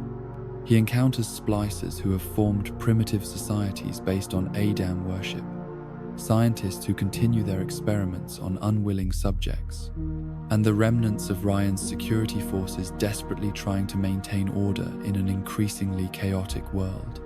As Jack fights his way through these obstacles, Atlas's voice provides constant encouragement and guidance, always framing the mission in terms of justice and revenge. Ryan is portrayed as the source of all Rapture's problems, the tyrant whose selfish vision has brought misery to thousands of innocent people. Jack's mission to kill Ryan is presented not as assassination but as liberation, the heroic act that will free Rapture from oppression. But when Jack finally reaches Ryan's office, he discovers that his target has been expecting him all along. The walls are covered with evidence of Jack's true origins, photographs and documents that reveal the artificial nature of his memories and the programmed nature of his personality. Ryan stands calmly behind his desk, having solved the mystery of his mysterious assassin through careful detective work and logical deduction. The confrontation between Jack and Andrew Ryan represents the climax not only of Jack's personal journey, but of Rapture's entire tragic history. Ryan reveals the truth about Jack's parentage, his genetic programming, and the false memories that have guided his actions. He demonstrates Jack's conditioning by issuing commands using the trigger phrase, forcing his own son to dance like a puppet on invisible strings. But Ryan's final act is not one of cruelty, but of defiant philosophy. Rather than allow Fontaine to use Jack as a weapon against him, Ryan chooses to die on his own terms. He hands Jack a golf club and commands him to commit murder, proving his point about the illusion of free will while simultaneously denying Fontaine the satisfaction of victory. The man who built Rapture as a monument to human achievement dies at the hands of his own son, a victim of the very genetic manipulation technologies that his city made possible. The revelation of Jack's true nature and the death of Andrew Ryan mark the end of one phase of Rapture's story and the beginning of another. Frank Fontaine emerges from the shadows, abandoning his Atlas disguise and revealing his true identity as the master manipulator who has orchestrated everything. Jack's journey of apparent heroism is revealed to have been nothing more than an elaborate revenge plot, a con game played out on the grandest possible scale. But Jack's story is far from over. With help from Dr. Tenenbaum and the little sisters he has saved, he begins to break free from his psychological conditioning and develop genuine free will for perhaps the first time in his life. The choices he makes in his final confrontation with Frank Fontaine will determine not only his own fate but the legacy of Andrew Ryan's failed utopia. The underwater city that was built to showcase human potential at its greatest has instead revealed humanity at its worst. But in the ruins of that failure, new possibilities for redemption and hope begin to emerge, carried forward by those who have learned to choose compassion over power, sacrifice over selfishness, and love over the endless hunger for control that corrupts even the noblest intentions. The death of Andrew Ryan creates a power vacuum that ripples through Rapture like the shockwaves from a depth charge. In the immediate aftermath of his assassination, the city's remaining infrastructure begins to collapse entirely. Without Ryan's iron will holding together the complex systems that keep an underwater city functioning, pumps fail, air recyclers break down, and entire districts flood as their bulkheads give way under the relentless pressure of the Atlantic Ocean. Frank Fontaine's victory over Ryan proves to be far more hollow than he anticipated. The man who spent years plotting to seize control of Rapture discovers that there is precious little left to control. The Civil War has reduced most districts to rubble, the splicer population has grown beyond any hope of management, and the city's economic system has completely collapsed. Fontaine's dreams of ruling an underwater empire give way to the harsh reality of governing a tomb. But in the deepest levels of Rapture, in the prison facility known as Persephone, Dr. Sophia Lamb watches these developments with quiet satisfaction. She has spent years building her network of followers, indoctrinating prisoners and guards alike with her collectivist philosophy. Where Ryan saw individual achievement and Fontaine saw profitable exploitation, Lamb sees an opportunity to implement her vision of perfect human unity. Lamb's philosophy has evolved during her years of imprisonment, shaped by her observations of Rapture's failures and her growing understanding of Adam's potential for reshaping human nature. She no longer simply advocates for collective action and mutual support. She envisions the complete elimination of individual identity in favor of a shared consciousness that encompasses all of humanity. In her mind, the ego is not just a social problem but a fundamental flaw in human nature that must be corrected through scientific intervention. The Rapture family, as Lamb's followers call themselves, begins to emerge from the shadows as Ryan's authority crumbles. They wear butterfly pins as symbols of their commitment to metamorphosis, the transformation from selfish individuals into components of a greater collective organism. Their numbers have grown steadily over the years, recruiting from among Rapture's most desperate and disillusioned citizens. Many of those who join the Rapture family are people who have been broken by Ryan's meritocratic system. They include workers whose labor was essential but unrewarded, artists whose work was deemed insufficiently commercial, scientists whose research was considered impractical, and countless others who found themselves unable to compete in Rapture's ruthless marketplace of ideas and achievements. Lamb offers them something they have never experienced before: unconditional acceptance and a sense of belonging that doesn't depend on individual success. But Lamb's vision extends far beyond simple social reform. She understands that Adam technology offers unprecedented possibilities for reshaping human consciousness itself. Working with the scientists and researchers who have joined her movement, she begins developing what she calls the Utopian Project, an ambitious program designed to create perfect collective beings who exist solely to serve the common good.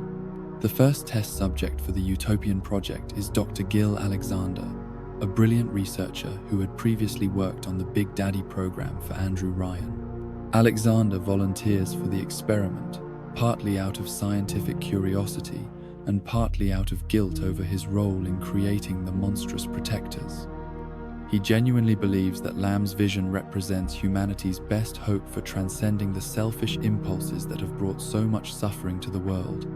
The transformation process subjects Alexander to massive doses of ADAM infused with genetic material harvested from hundreds of Rapture's citizens. The theory is that by incorporating the memories, skills, and experiences of many individuals into a single consciousness, the resulting entity will embody the collective wisdom of the entire community while remaining free from the limitations of individual perspective. But the reality of the experiment proves far more horrifying than its idealistic intentions. Alexander's body begins to mutate in grotesque ways as his cells struggle to accommodate the conflicting genetic information being forced into them. His mind fragments under the weight of countless overlapping memories and personalities, leaving him unable to distinguish between his own thoughts and those of the people whose genetic material he has absorbed. The creature that was once Dr. Gil Alexander becomes a testament to the dangers of utopian thinking taken to its logical extreme. His physical form becomes a writhing mass of flesh and machinery, barely contained within the laboratory where he conducts increasingly deranged experiments. His consciousness, fractured across multiple personalities, alternates between brilliant insight and complete madness, making him simultaneously Rapture's greatest scientific resource and its most dangerous inhabitant. Lamb observes Alexander's transformation with clinical detachment, viewing his suffering as a necessary step toward perfecting her techniques. She recognizes that the process needs refinement, but she remains convinced that the fundamental concept is sound. The failure lies not in her vision, but in the limitations of her current subject, an adult whose personality was already too firmly established to be successfully integrated with others. This realization leads Lamb to focus her attention on a different kind of test subject, her own daughter, Eleanor. The young girl has already been transformed into a little sister as part of Fontaine's ADAM production program, her body modified to process and produce the miraculous substance that has become Rapture's most valuable resource. But where Fontaine saw Eleanor merely as a tool for generating profit, Lamb sees her as the perfect vessel for humanity's next evolutionary step. Eleanor's conditioning as a little sister has already begun the process of reshaping her consciousness, teaching her to see beauty in death and to find purpose in service to others. But Lamb envisions going much further, using her daughter as the foundation for a new kind of human being who will embody the collective wisdom and compassion of the entire species. The bond between Eleanor and her Big Daddy protector, Subject Delta, represents both an opportunity and an obstacle for Lamb's plans. The artificial relationship created by Suchong's conditioning demonstrates the power of ADAM to reshape human behavior and emotion, proving that love and loyalty can be manufactured through scientific intervention. But the exclusive nature of the bond also represents the kind of individual attachment that Lamb believes must be transcended for humanity to achieve its true potential. On New Year's Eve 1958, as Atlas's forces launch their coordinated attacks throughout Rapture, Lamb makes her move. She confronts Subject Delta and Eleanor in the chaos of the Civil War, using her psychological training and her intimate knowledge of the conditioning process to turn the Protector against himself. She forces Delta to take a gun and fire it into his own head, severing the bond with Eleanor and allowing Lamb to reclaim her daughter. The scene represents one of the most morally complex moments in Rapture's history.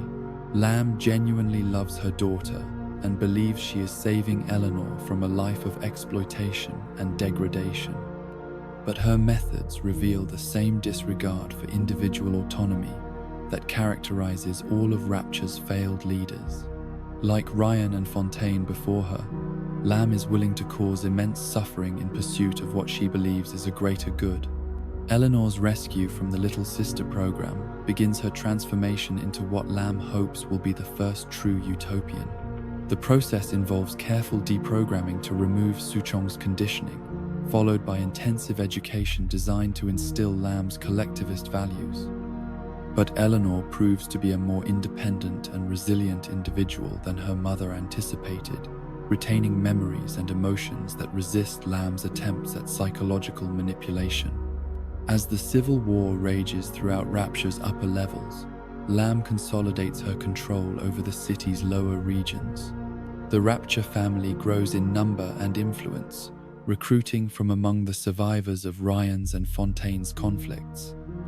Many of these new recruits are splicers whose minds have been shattered by ADAM addiction, making them particularly susceptible to Lamb's message of collective identity and shared purpose. But Lamb's growing power creates new problems that she hadn't anticipated. The ADAM supply that had sustained Rapture's economy during the Civil War begins to dwindle as Fontaine's Little Sister program collapses. The children who had been transformed into ADAM producers are growing older, and their bodies are becoming less efficient at processing the sea slugs that generate the precious substance. Lamb's solution to this crisis demonstrates both her scientific brilliance and her moral bankruptcy. Working with the remnants of Fontaine's research team, she develops a new kind of protector called the Big Sister, created from little sisters who have outgrown their usefulness as ADAM producers. These enhanced individuals are sent to the surface world to kidnap replacement children, maintaining the supply chain that keeps Rapture's genetic modification industry functioning. The Big Sisters represent the logical evolution of Suchong's protector program, combining the loyalty and protective instincts of the Big Daddies with enhanced mobility and intelligence. They are faster, stronger, and more versatile than their predecessors, capable of operating both in Rapture's flooded corridors and on the surface world above. Their distinctive red lights and piercing screams become harbingers of terror for both Rapture's inhabitants and the surface dwellers they hunt. Among those affected by the Big Sisters' activities is a man named Mark Meltzer, whose young daughter Cindy disappears from a seaside resort while he watches helplessly from nearby. Meltzer's subsequent investigation into the pattern of child disappearances leads him on a journey that will eventually bring him to Rapture itself, though not in the way he hopes or expects. Meltzer represents the innocent surface world that remains largely unaware of Rapture's existence and the horrors that have unfolded in its depths. His desperate search for his daughter reflects the anguish of every parent who has lost a child to Lamb's program. A reminder that the cost of Rapture's genetic experiments extends far beyond the city's own boundaries. Meanwhile, Dr. Tenenbaum struggles with her own conscience as she observes the consequences of her scientific discoveries. The woman who created the Little Sister program and made ADAM's widespread use possible has begun to experience something she thought she had lost forever: genuine remorse for the suffering she has caused. The sight of children being harvested for their genetic material, the screams of Big Sister victims, and the endless cycle of exploitation and abuse finally penetrate her emotional defenses. Tenenbaum's change of heart begins slowly, manifesting first as scientific curiosity about the possibility of reversing the Little Sister transformation process. But as she works to develop an antidote for the children's conditioning, she begins to confront the full magnitude of her crimes against humanity. The woman who once viewed children as laboratory specimens gradually comes to see them as individuals deserving of compassion and protection. This moral awakening leads Tenenbaum to begin secretly helping the Little Sisters escape from Lamb's control, establishing hidden safe houses throughout Rapture where the children can live free from exploitation. Her work puts her in direct conflict with both Lamb's collectivist agenda and the remaining elements of Fontaine's criminal organization, making her one of the few individuals in Rapture who stands for genuine humanitarian values. As the years pass and Rapture continues its slow decline into chaos, Eleanor Lamb grows from a confused and traumatized child into a young woman with extraordinary abilities and a fierce, independent streak. Her exposure to Adam during her time as a little sister has left her with enhanced physical capabilities and an intuitive understanding of genetic manipulation that rivals that of Rapture's greatest scientists. But more importantly, Eleanor develops a moral compass that allows her to see through her mother's philosophical rhetoric to the authoritarian reality beneath. She recognizes that Lamb's vision of collective consciousness is just another form of tyranny, different in its justifications but identical in its disregard for individual autonomy and human dignity. Eleanor's growing opposition to her mother's plans creates a fundamental tension within the Rapture family. Lamb has invested years of effort and enormous resources in preparing her daughter to become the first utopian, the perfect collective being who will lead humanity into its next evolutionary phase. But Eleanor's refusal to cooperate threatens to undermine the entire project and expose the contradictions in Lamb's philosophy. The conflict between mother and daughter reflects the broader philosophical struggle that has defined Rapture since its founding. Ryan's vision of radical individualism created a society where the strong preyed upon the weak without restraint. Fontaine's pursuit of profit and power transformed human beings into commodities to be bought and sold. And now Lamb's collectivist idealism threatens to erase individual identity entirely in pursuit of an impossible unity. But Eleanor represents something different, a synthesis of compassion and autonomy that offers hope for a better future. Her relationship with Subject Delta, even in his death, demonstrates that love and loyalty don't require the elimination of individual identity. Her protection of the little sisters shows that collective responsibility can coexist with respect for individual rights. And her opposition to her mother's plans proves that even the most sophisticated conditioning cannot completely suppress the human spirit. As 1968 approaches, Rapture stands on the brink of yet another transformation. Lamb's influence continues to grow as more citizens embrace her message of collective purpose and shared identity. The Big Sisters maintain their reign of terror, ensuring a steady supply of new little sisters to fuel the city's genetic experiments.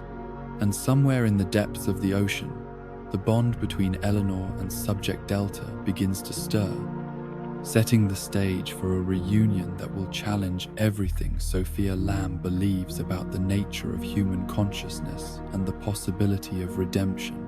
The city that was built as a monument to human achievement has become a laboratory for the most extreme forms of human experimentation.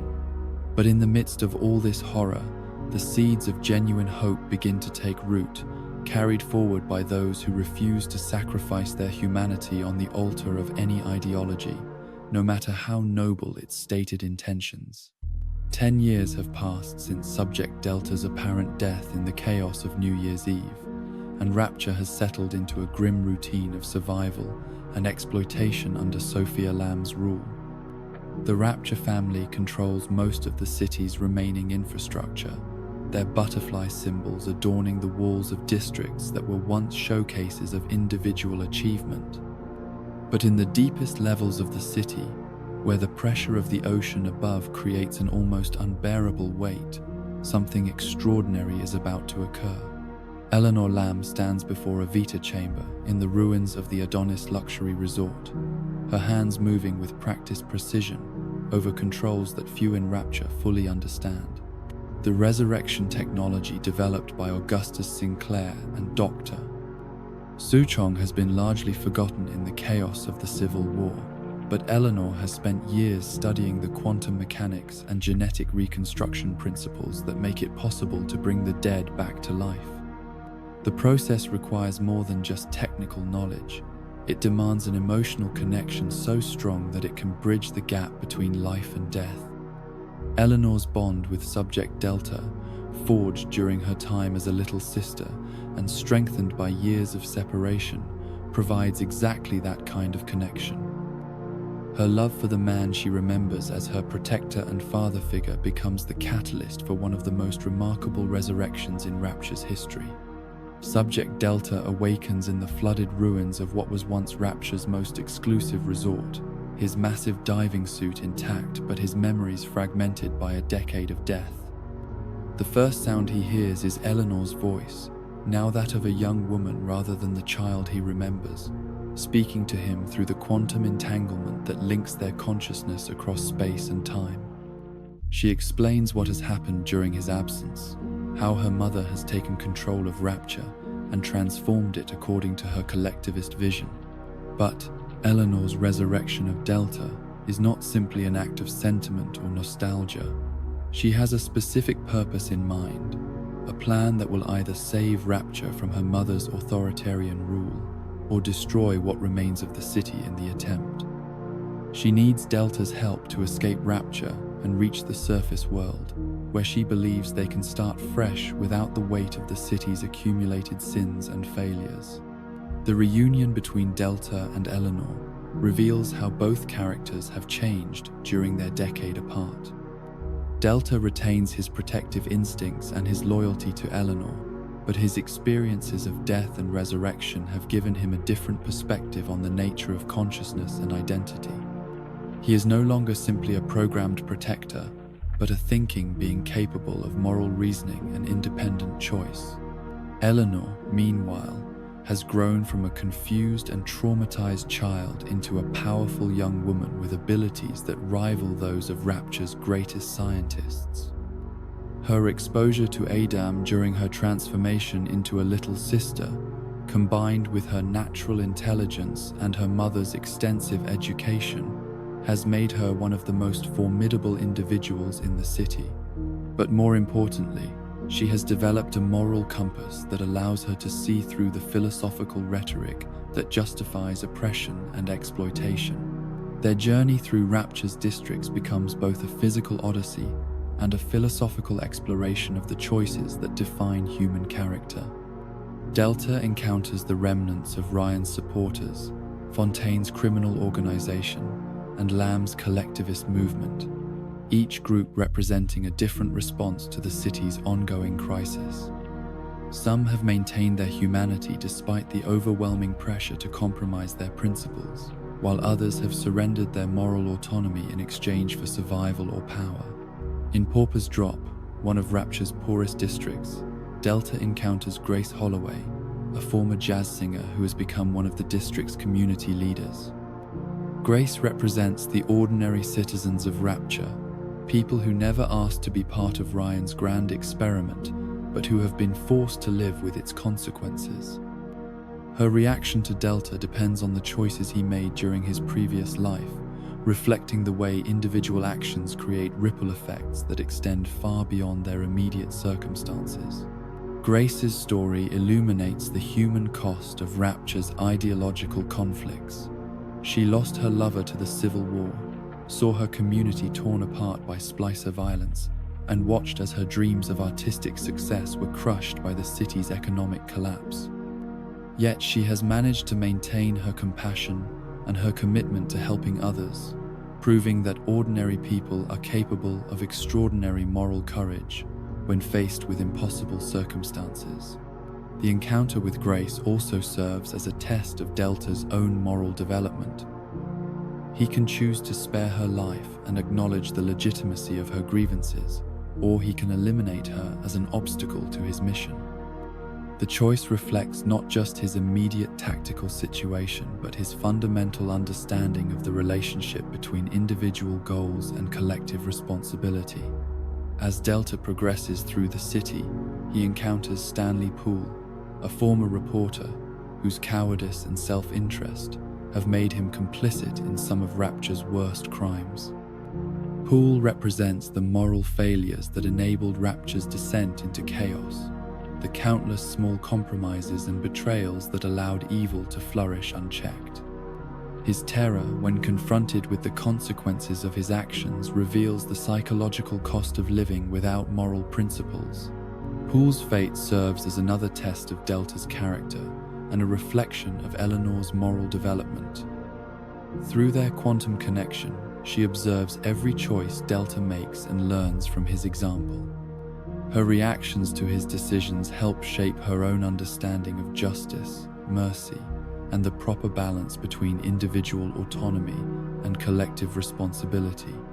The journey through Dionysus Park brings Delta face to face with Father Simon Wales, one of the architects who helped build Rapture, but who has since become a fanatical preacher in Lamb's Rapture family.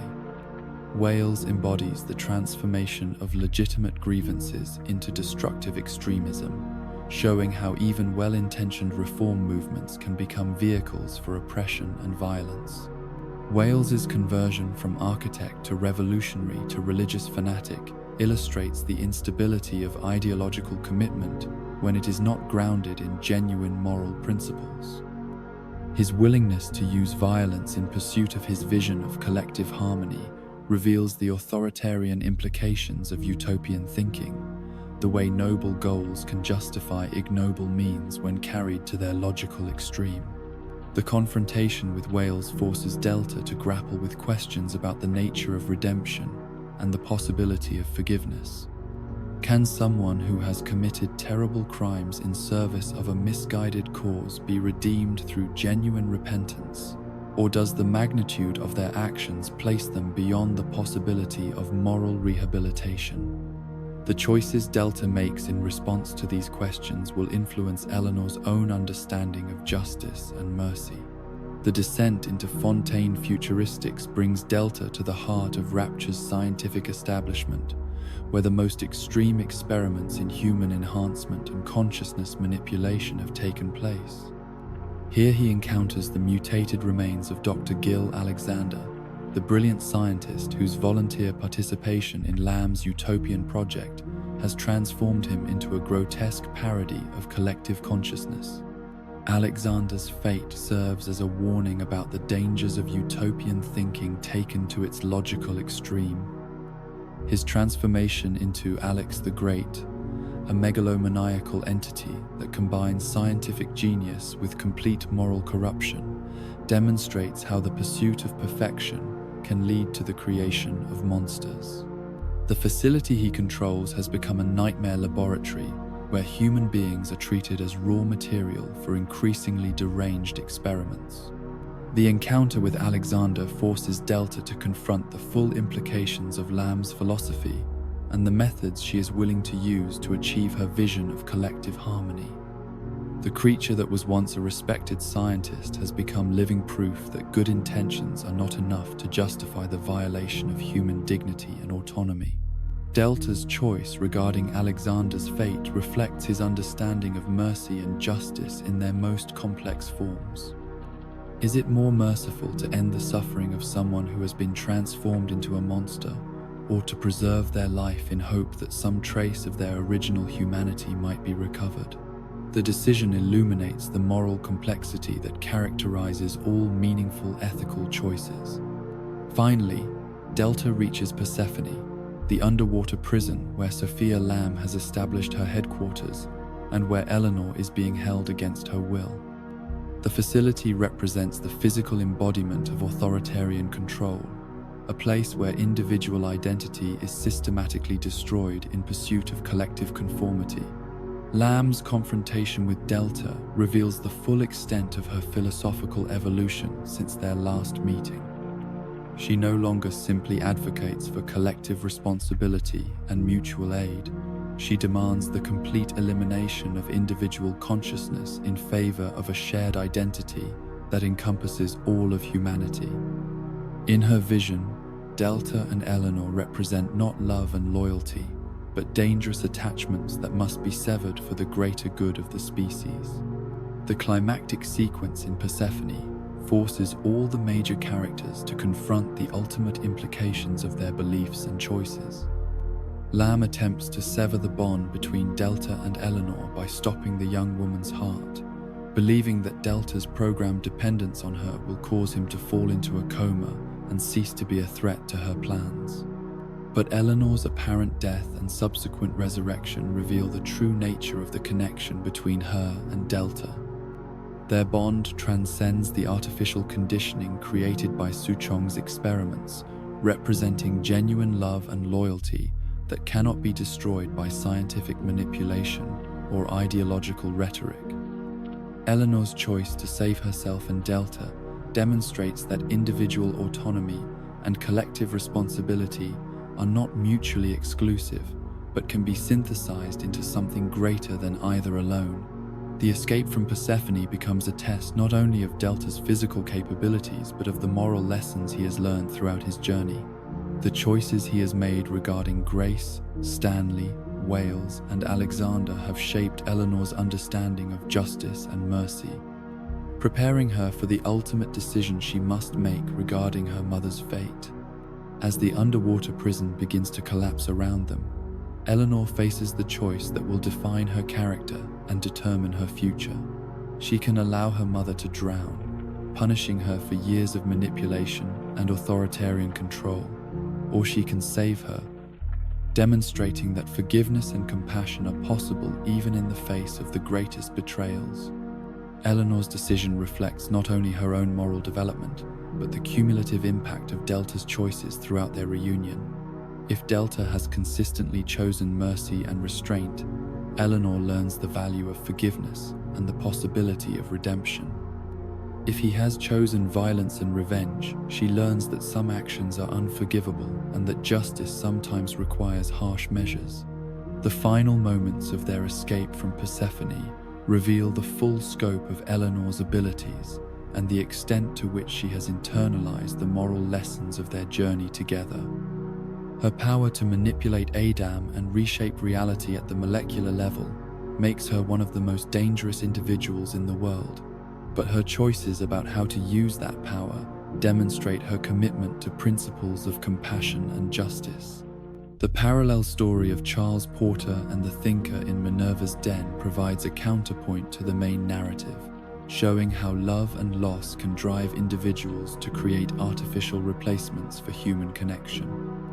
Porter's transformation into Subject Sigma and his eventual reunion with his beloved machine consciousness illustrates both the power of technology to preserve human relationships and the dangers of becoming too dependent on artificial substitutes for genuine human contact. Porter's story also demonstrates the possibility of redemption and the power of love to overcome even the most sophisticated forms of conditioning and control. His willingness to sacrifice everything to preserve the consciousness of his artificial companion reveals the depth of feeling that can develop between beings, regardless of their biological or mechanical nature. The multiple endings that can result from Delta and Eleanor's journey reflect the complex moral choices that define human character and determine the course of history. Whether Eleanor emerges as a force for healing and redemption or as an agent of vengeance and destruction depends entirely on the examples she has observed and the lessons she has learned from Delta's behavior. These varied outcomes demonstrate that moral education is not simply a matter of teaching principles or rules, but of providing examples of how those principles can be applied in concrete situations. Eleanor's character is shaped not by her mother's philosophical lectures, but by Delta's practical demonstrations of how to balance individual needs with collective responsibilities. As Eleanor and Delta finally reach the surface world, they carry with them both the trauma of Rapture's failures and the possibility of learning from those mistakes. Their story represents the hope that human beings can transcend the ideological conflicts that have divided them and find ways to honor both individual autonomy and collective responsibility without sacrificing either to the other. The year is 1890, and on the windswept plains of South Dakota, a young cavalry soldier named Booker DeWitt stands among the bodies of nearly 300 Lakota men, women, and children. The massacre at Wounded Knee Creek has ended, and the surviving members of the 7th Cavalry celebrate what they call a great victory over the Indian threat. But Booker feels no joy in this carnage, only a growing sense of horror at what he has participated in and what he has become. The official reports will describe Wounded Knee as a battle against hostile forces, but Booker knows better. He has seen children gunned down while trying to flee, watched women murdered while begging for mercy, participated in acts of violence that no civilized person should be capable of committing. The nickname his fellow soldiers have given him, the White Indian, reflects not just his mixed heritage but his reputation for particularly brutal efficiency in combat against Native American tribes. As Booker surveys the frozen battlefield, he encounters a sight that will haunt him for the rest of his lives.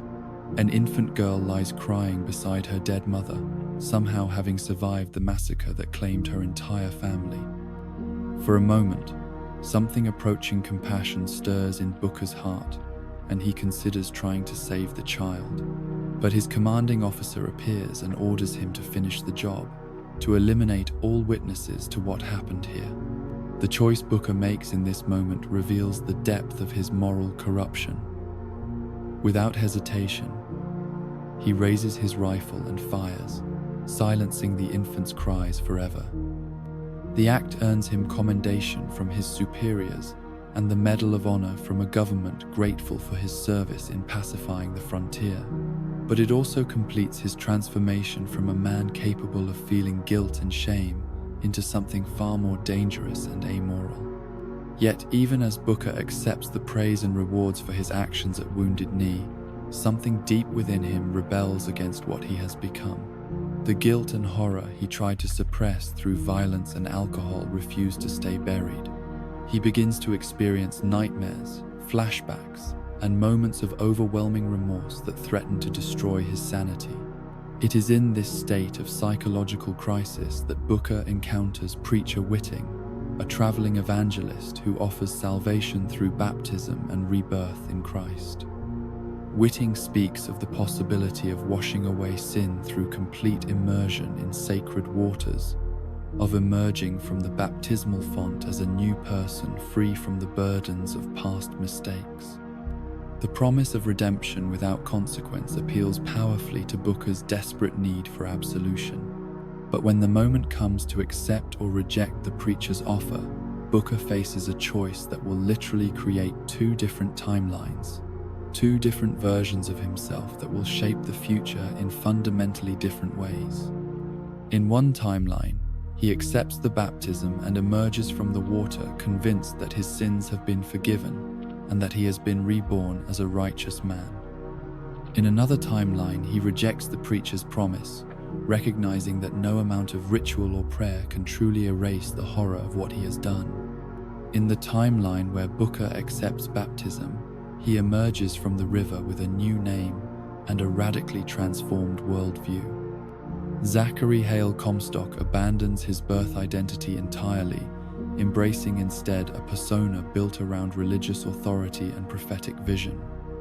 He interprets his survival of Wounded Knee and his subsequent spiritual rebirth as signs that he has been chosen by God for a special purpose, that his past sins were necessary preparations for the great work he is destined to accomplish.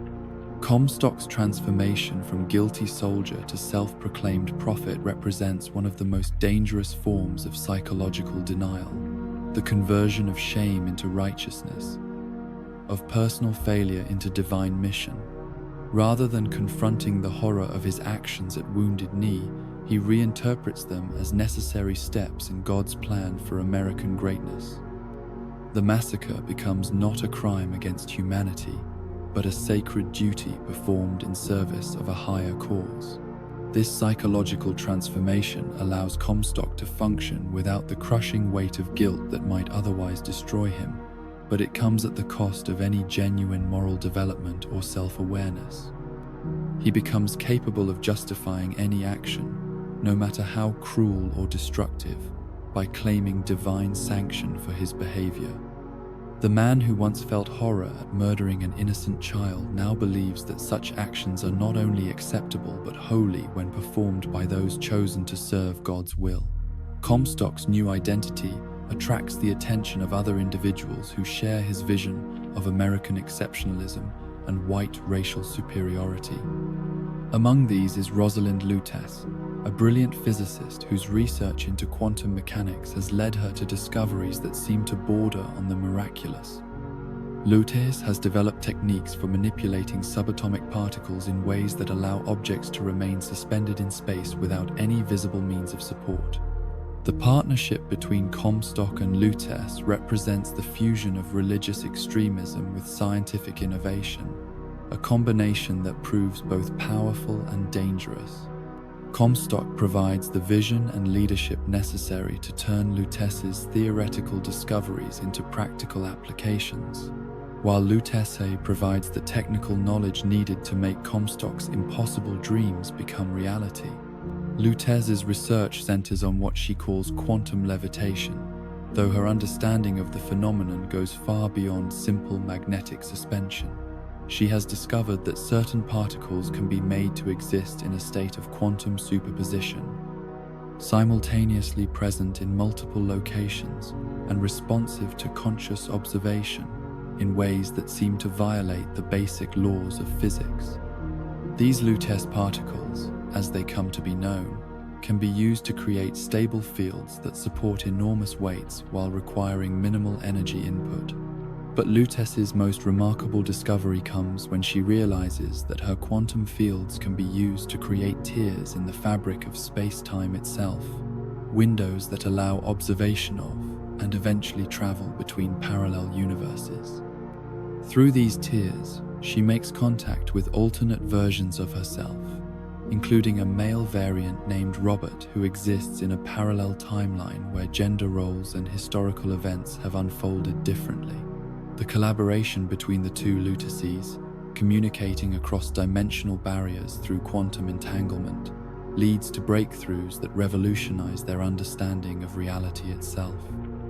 They develop techniques for creating stable portals between universes, for observing potential futures and alternative pasts, and for bringing objects and even people from one timeline to another. Comstock recognizes the implications of the Lutece's discoveries immediately. The ability to see into other timelines gives him genuine prophetic powers, allowing him to make predictions about future events that seem miraculous to his followers. The technology for creating floating objects makes possible the construction of an entire city suspended in the sky, a new Jerusalem that will serve as a beacon of American virtue and religious authority. The floating city that Comstock envisions will be called Columbia, named after the poetic personification of America itself. It will embody all the values that he believes made America great: individual achievement, racial purity, Christian faith, and national superiority.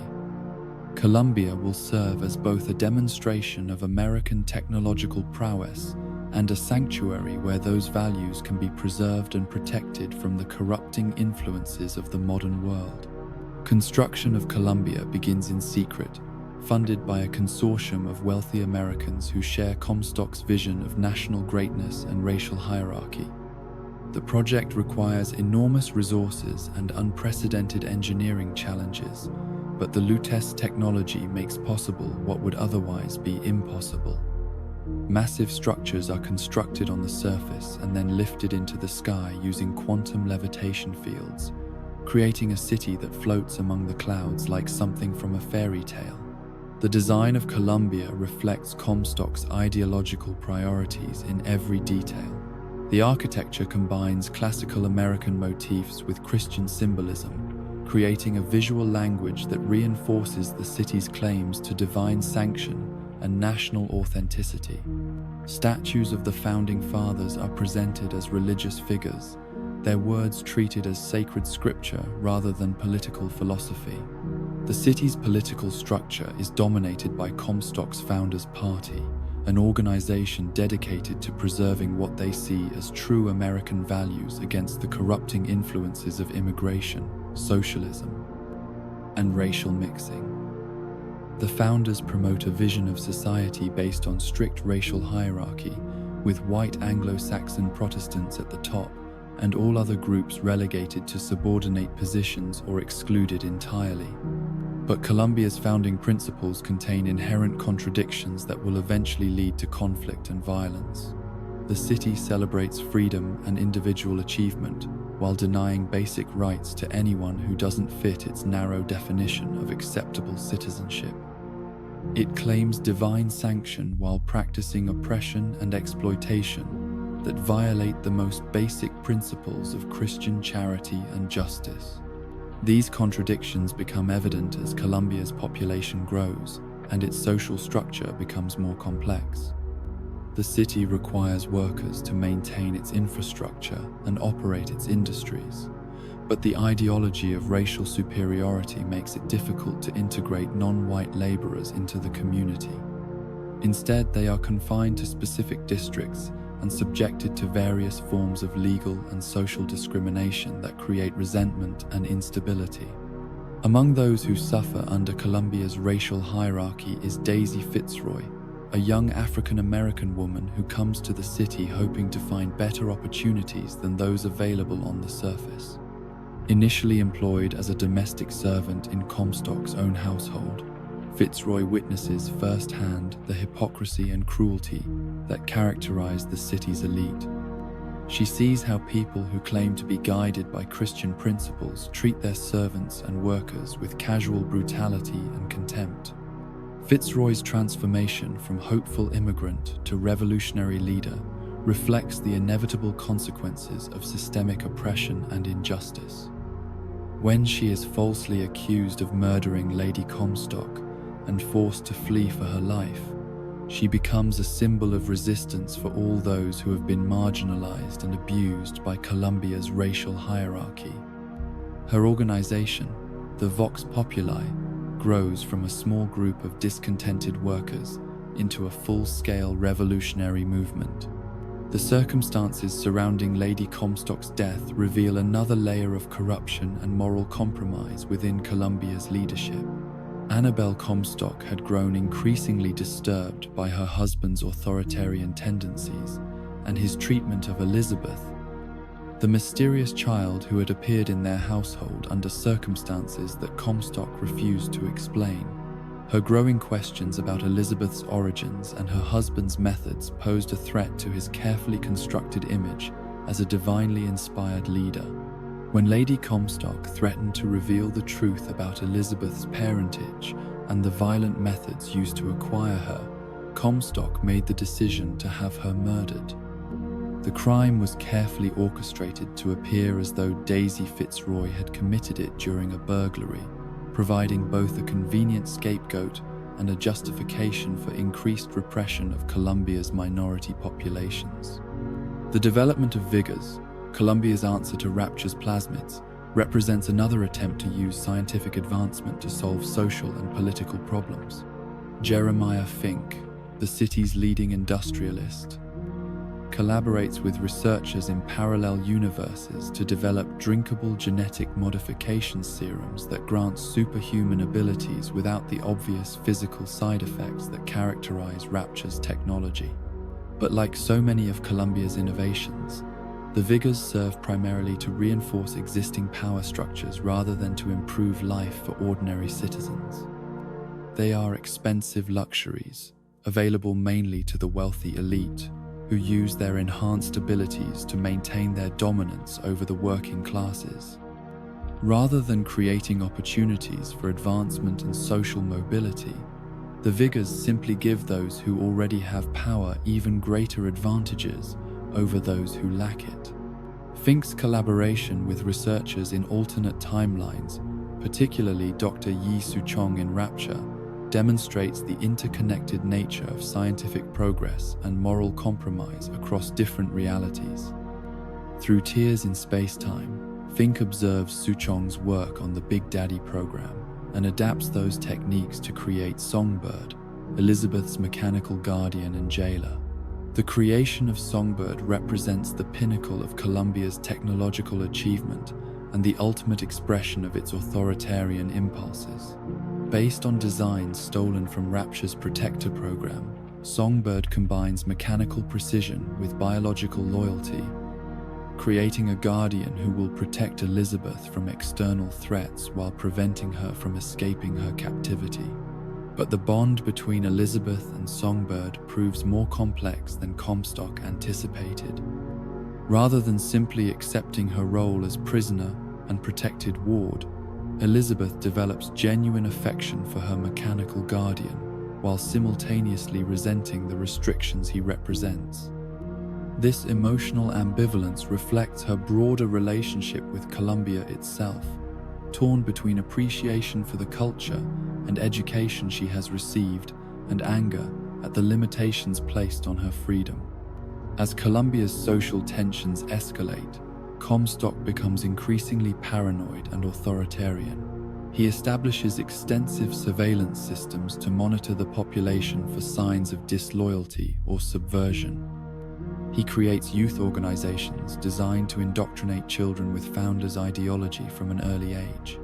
He sponsors artistic and cultural productions that reinforce his political message while suppressing alternative viewpoints. The Hall of Heroes, Columbia's premier museum and propaganda center, serves as a monument to Comstock's version of American history. The exhibits present sanitized accounts of conflicts like Wounded Knee and the Boxer Rebellion, transforming acts of violence and oppression into heroic narratives of American righteousness. Veterans like Cornelius Slate, who actually fought in these conflicts, find themselves increasingly alienated from the official version of events that they know to be false. Slate's growing disillusionment with Comstock's regime reflects the broader problem of maintaining social unity based on shared lies rather than shared truths. Those who have direct experience of the events being mythologized find it impossible to accept the sanitized versions presented in official accounts. Their knowledge of the reality behind the propaganda makes them potential threats to the entire ideological structure that supports Columbia's society. But Comstock's most ambitious project involves his plan to ensure that his vision will survive beyond his own lifetime. Having sacrificed his fertility through excessive exposure to Lutece technology, he cannot produce a biological heir to carry on his work. Instead, he uses the dimensional portals to acquire a child from an alternate timeline, a daughter who can be raised to embody his ideals and eventually lead Columbia into its prophetic destiny. The child he chooses is Anna, the infant daughter of the Booker DeWitt who rejected baptism and continued to live with the guilt of his actions at Wounded Knee. The transaction is presented as a business arrangement designed to pay off Booker's gambling debts, but it represents something far more sinister: the theft of a child from one universe to serve the ideological needs of another.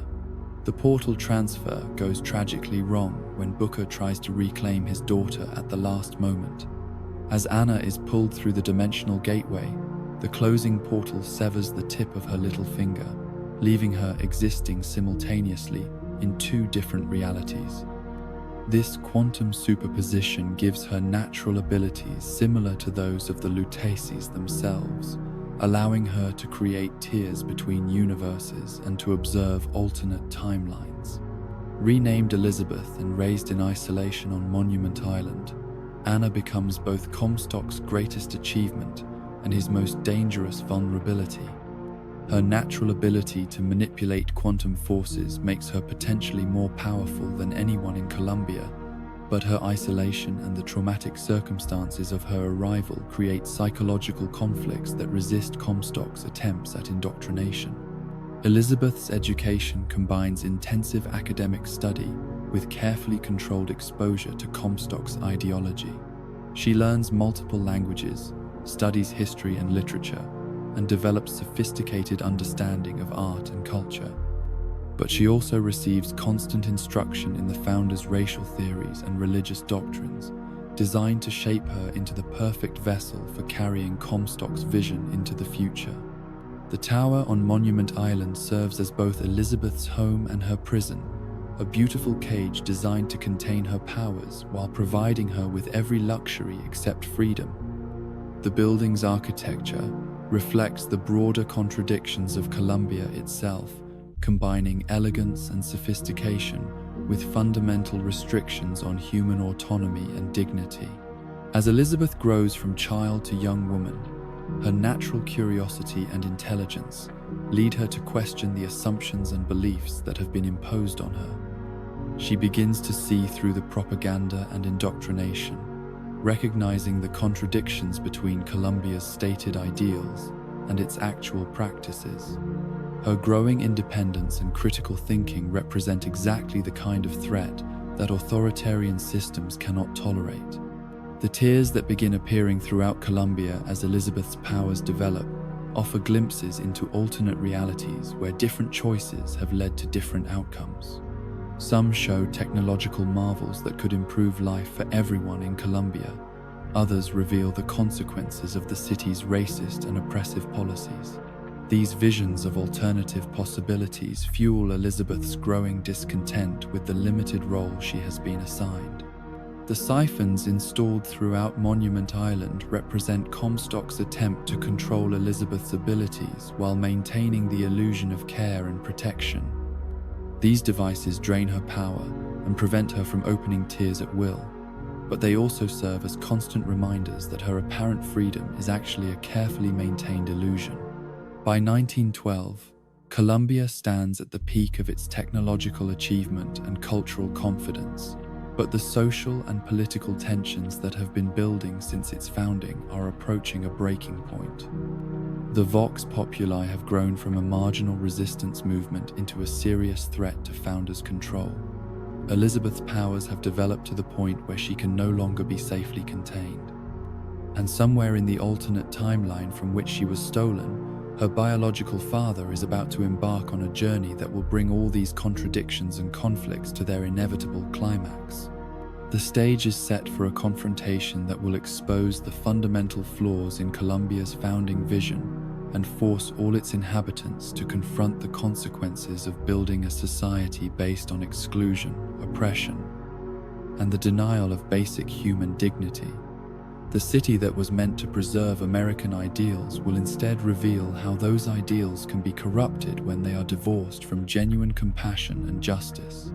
The year 1912 finds Booker DeWitt in a shabby New York apartment, surrounded by empty bottles and unpaid bills, trying to forget the memories that haunt his sleep. 22 years have passed since Wounded Knee, but the nightmares remain as vivid as ever. The infant's cry that he silenced still echoes in his mind during quiet moments, a reminder of the man he became and the price he paid for survival in an unforgiving world. Booker's life since leaving the cavalry has been a steady descent into failure and self-destruction. His work as a Pinkerton detective brought him into contact with some of the worst aspects of industrial America, breaking strikes and intimidating workers on behalf of wealthy employers who saw human beings as nothing more than expendable resources.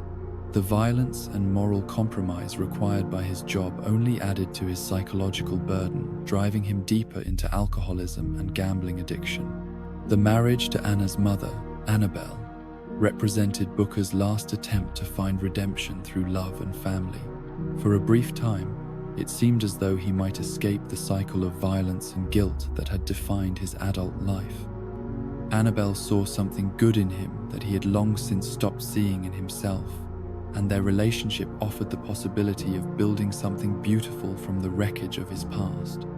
But Annabelle's death in childbirth shattered whatever hope Booker had managed to construct. The woman who had believed in his capacity for goodness was gone, leaving behind only a daughter who would serve as a constant reminder of everything he had lost. His inability to cope with single parenthood, combined with his existing problems with alcohol and gambling, created a downward spiral that culminated in the most shameful act of his life. The decision to sell Anna to pay off his gambling debts represents the complete moral collapse of a man who had already fallen far from any reasonable definition of human decency. The mysterious couple who offered to buy his daughter presented the transaction as a business arrangement, a simple exchange of money for something he obviously couldn't afford to keep. But Booker knew that what he was doing was monstrous, a betrayal of the most fundamental responsibilities of parenthood. The moment when Anna disappeared through the dimensional portal, leaving behind only the tip of her severed finger, became seared into Booker's memory as the defining trauma of his existence. The sight of his daughter's blood on his hands and the sound of her terrified screams as she was pulled into another reality created psychological wounds that no amount of alcohol could numb or time could heal. The brand that Booker carved into his own hand serves as a permanent reminder of his shame and failure. The letters AD, supposedly representing Anna DeWitt, burn his flesh whenever he looks at them, a form of self-punishment that nonetheless fails to provide any sense of absolution or peace.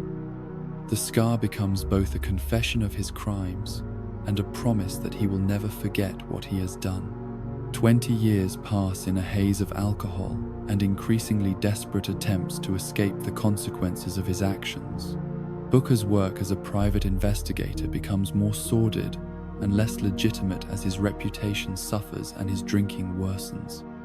He takes cases that no reputable detective would touch, serving clients whose motives are questionable and whose methods are often illegal.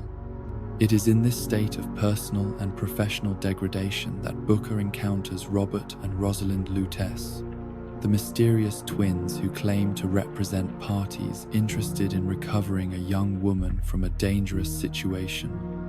The job they offer seems straightforward enough.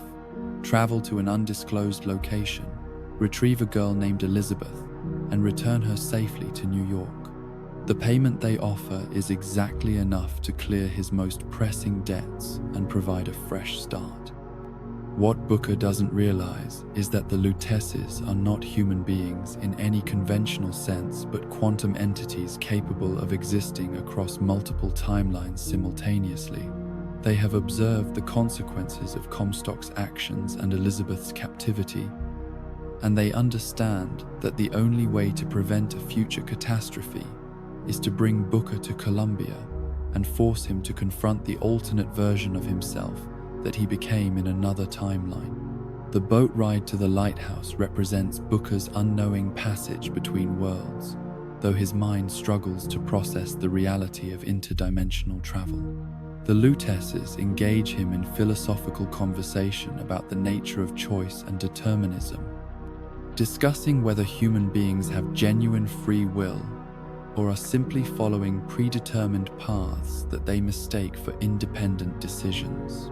The lighthouse itself serves as both portal and monument, a structure that exists in multiple realities simultaneously and provides access to the impossible city floating in the clouds above. Booker's ascent through the lighthouse parallels his journey from one universe to another, though he remains unaware of the cosmic significance of what is happening to him.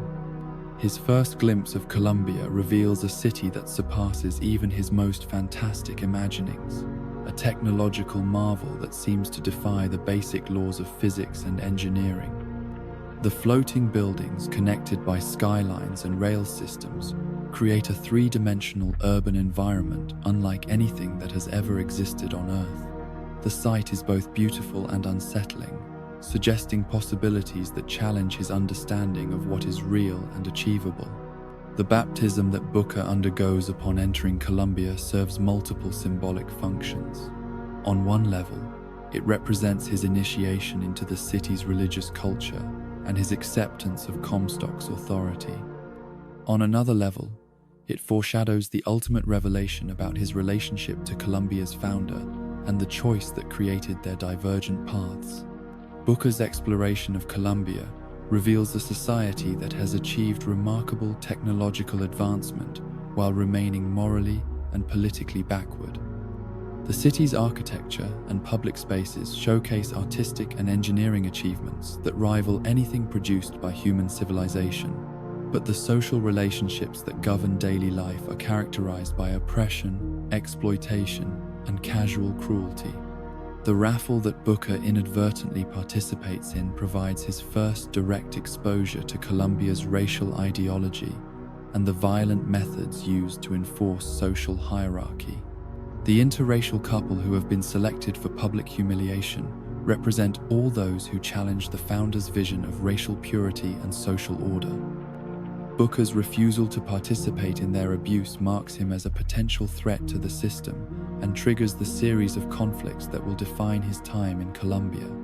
The revelation that Booker matches the description of the false shepherd from Comstock's prophecies creates an immediate crisis that forces him to abandon any pretense of peaceful coexistence with Columbia's authorities.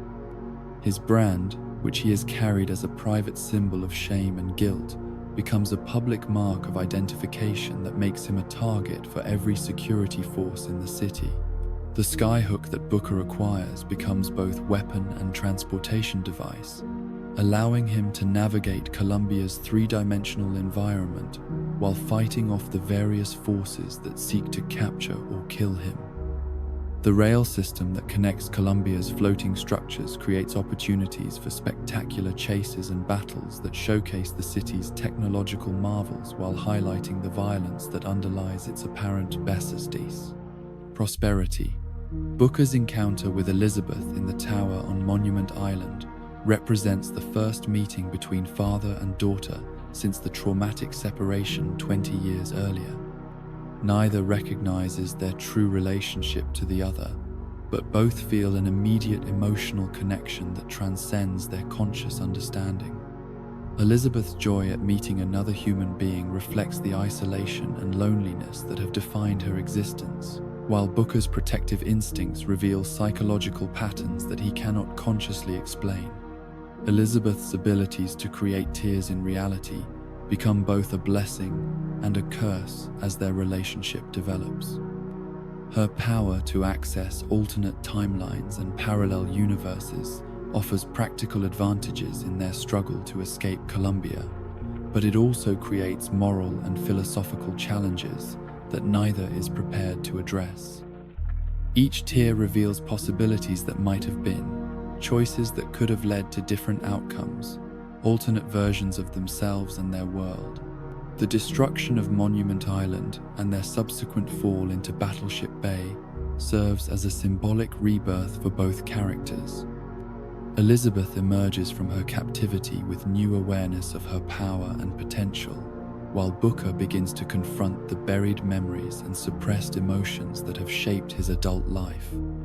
Their shared experience of near death creates a bond that transcends their artificial identities and false histories.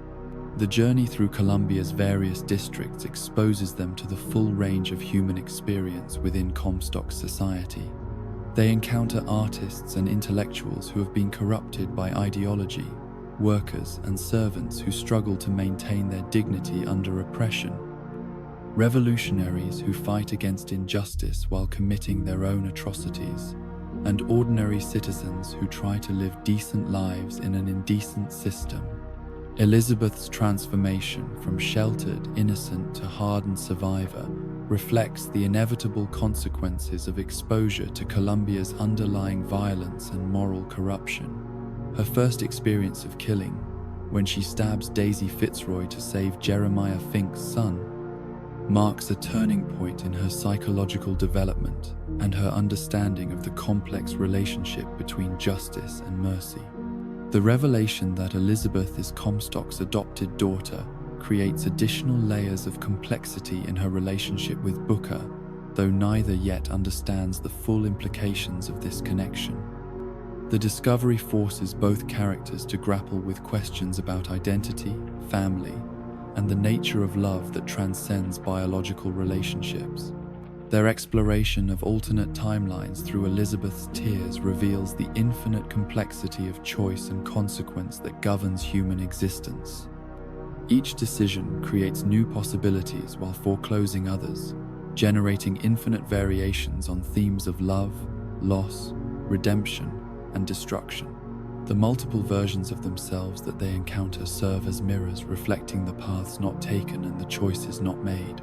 The confrontation with Songbird forces Elizabeth to choose between the security of her captivity and the uncertainty of freedom. Her ability to control her mechanical guardian represents her growing mastery over the forces that have constrained her life, but it also requires her to accept responsibility for the consequences of her actions and choices. The journey through the Sea of Doors reveals the cosmic scope of the multiverse and the infinite number of realities that exist simultaneously. Elizabeth's growing awareness of her power and its implications creates both exhilaration and terror as she begins to understand that she is capable of reshaping reality itself according to her will and imagination. The final confrontation with Comstock forces both Booker and Elizabeth to confront the truth about their identities and their relationship to each other. The revelation that Comstock is an alternate version of Booker and that Elizabeth is Anna creates a moment of recognition that transcends the boundaries of individual timelines and speaks to fundamental questions about identity, responsibility, and redemption. Comstock's death at Booker's hands represents not just the elimination of a tyrant, but the symbolic destruction of the path that Booker chose not to take. By killing his alternate self, Booker confronts the person he might have become if he had chosen differently at key moments in his life. The act serves as both justice and self-punishment, a recognition that the capacity for evil exists within all human beings. The journey to the baptismal font where Booker's timelines diverged brings the story full circle to the moment of choice that created both Columbia and Rapture, both Comstock and Ryan, both utopia and dystopia. The revelation that every choice creates infinite consequences across infinite realities forces both characters to grapple with questions about free will, determinism, and moral responsibility that have no easy answers.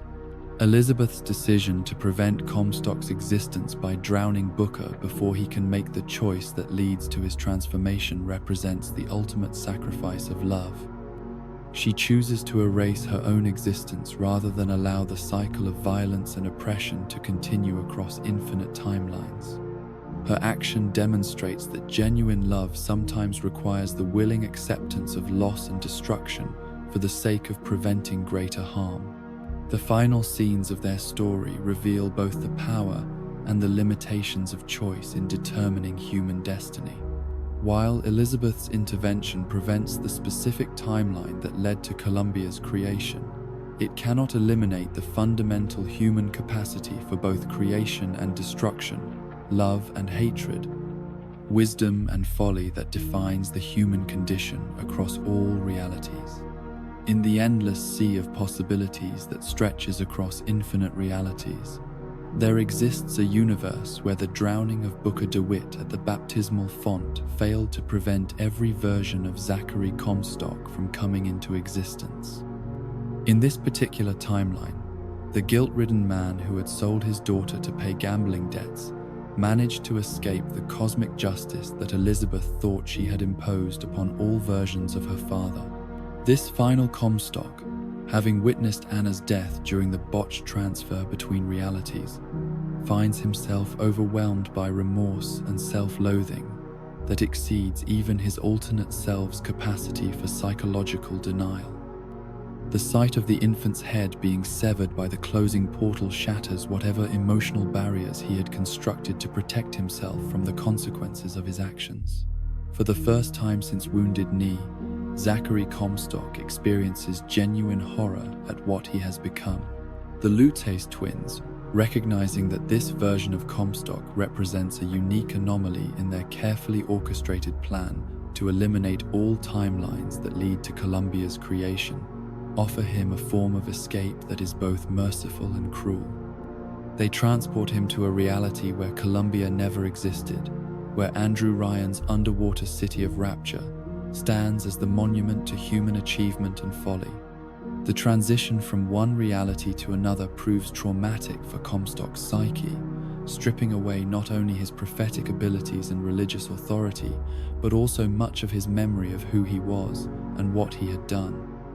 The quantum displacement creates a form of selective amnesia that allows him to function in his new environment while burying the most painful aspects of his past beneath layers of manufactured identity.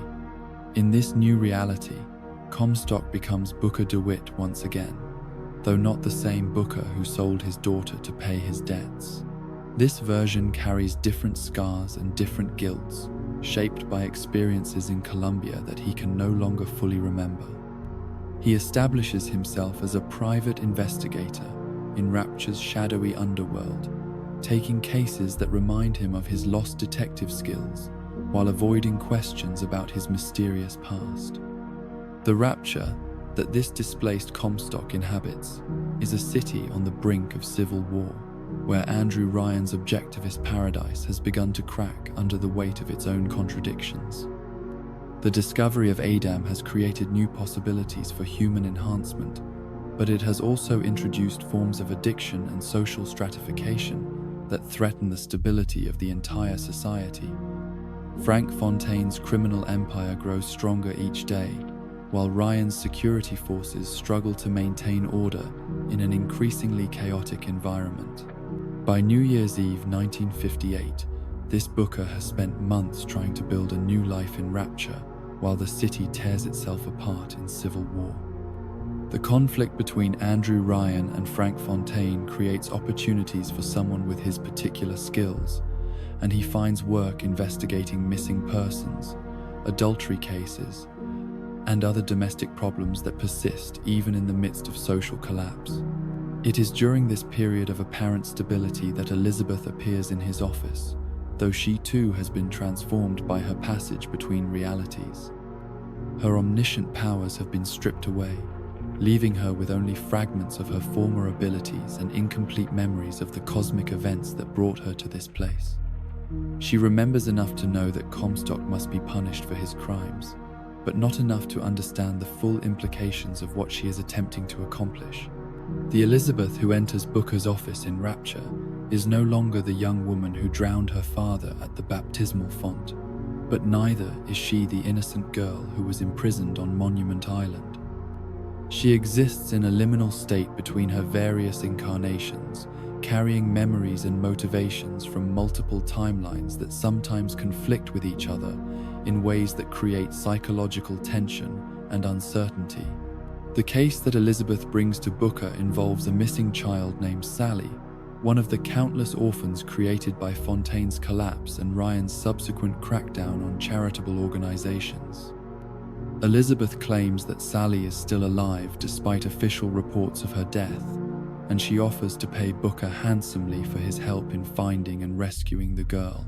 What Elizabeth doesn't initially reveal is that Sally represents far more than just another missing child case. The girl was one of the subjects in Fontaine's Little Sister program, transformed through surgical and psychological conditioning into a living Adam production facility. Elizabeth's interest in Sally stems partly from genuine compassion for the children who have been victimized by Rapture's genetic experiments, but also from her dimly remembered understanding that this case will force Comstock to confront the consequences of his actions across multiple realities. The investigation begins in the upper levels of Rapture, where the wealthy elite still maintain some semblance of the civilized society that Ryan originally envisioned. But as Booker and Elizabeth dig deeper into Sally's disappearance, they are drawn into the city's criminal underworld, where the rules of civilized behavior have long since been abandoned in favor of brutal survival. Their journey takes them through districts where the promise of human perfection has given way to violence, exploitation, and moral decay. They encounter splicers whose minds have been shattered by Adam addiction, criminals who prey on the weak and desperate, and the remnants of various political factions that once competed for control of Rapture's future. Booker's investigation leads him and Elizabeth into the depths of Rapture's criminal underworld, where they encounter the remnants of Frank Fontaine's organization and the various factions competing for control of the city's remaining resources. Their journey through the underwater metropolis reveals both the grandeur of Andrew Ryan's vision and the horror of its implementation, showing how even the most noble ideals can be corrupted when they become divorced from basic human compassion.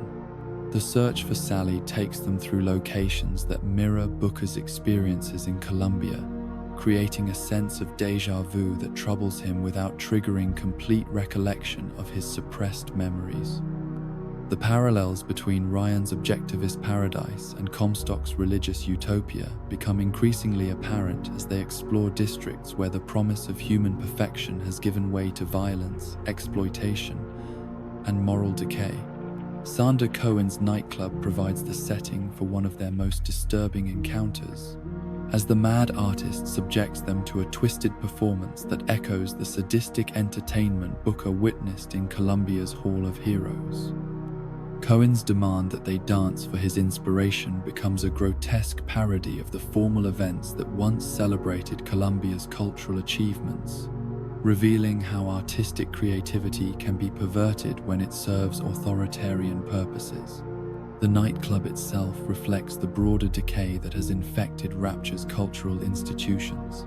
What was once a sophisticated venue for artistic expression has become a playground for Cohen's increasingly deranged experiments in human suffering. The patrons who attend his performances are no longer art lovers seeking aesthetic experience, but voyeurs hungry for violence and degradation. Elizabeth's reaction to Cohen's twisted artistry reveals both her growing understanding of human cruelty and her determination to maintain her moral compass despite the horrors she witnesses. Her refusal to participate fully in Cohen's games demonstrates that her experiences across multiple realities have taught her to recognize and resist various forms of psychological manipulation. The journey to Fontaine's sunken department store forces Booker and Elizabeth to descend into the deepest and most dangerous parts of Rapture, where the most extreme experiments in genetic modification and psychological conditioning have been conducted. The facility serves as a tomb for Fontaine's ambitions and a laboratory for the most horrific applications of ADAM technology. The department store itself represents the final destination of Fontaine's capitalist dreams, a monument to commercial success that has been transformed into a prison and experimental facility.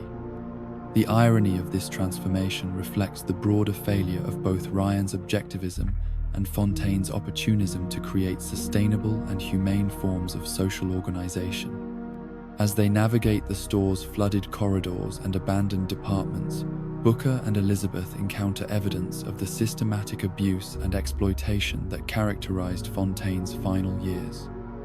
The Little Sister program reaches its most horrific expression in this facility, where children are processed like industrial products rather than treated as human beings deserving of protection and care. Their discovery of Sally reveals the full extent of the moral compromise that has characterized both Rapture and Columbia. The child has been transformed into a little sister, her mind conditioned to see beauty in death and decay, while her body produces the genetic material that fuels Rapture's enhancement industry. Her transformation represents not just individual tragedy, but systemic failure of every society that places abstract ideals above human welfare. But Sally's condition also represents something more complex than simple victimization. Like Elizabeth, she exists in a state between innocence and experience, childhood and premature aging, human nature and artificial conditioning. Her presence in the story serves as a mirror for both Booker's and Elizabeth's own struggles with identity, memory, and moral responsibility. Booker's attempt to rescue Sally triggers the return of his suppressed memories, as the sight of the frightened child awakens recollections of Anna's terrified screams during the portal transfer 20 years earlier. The psychological barriers that had protected him from the full knowledge of his crimes begin to crumble, forcing him to confront the truth about his identity and his relationship to the suffering around him. The process of memory recovery proves both illuminating and devastating for Booker.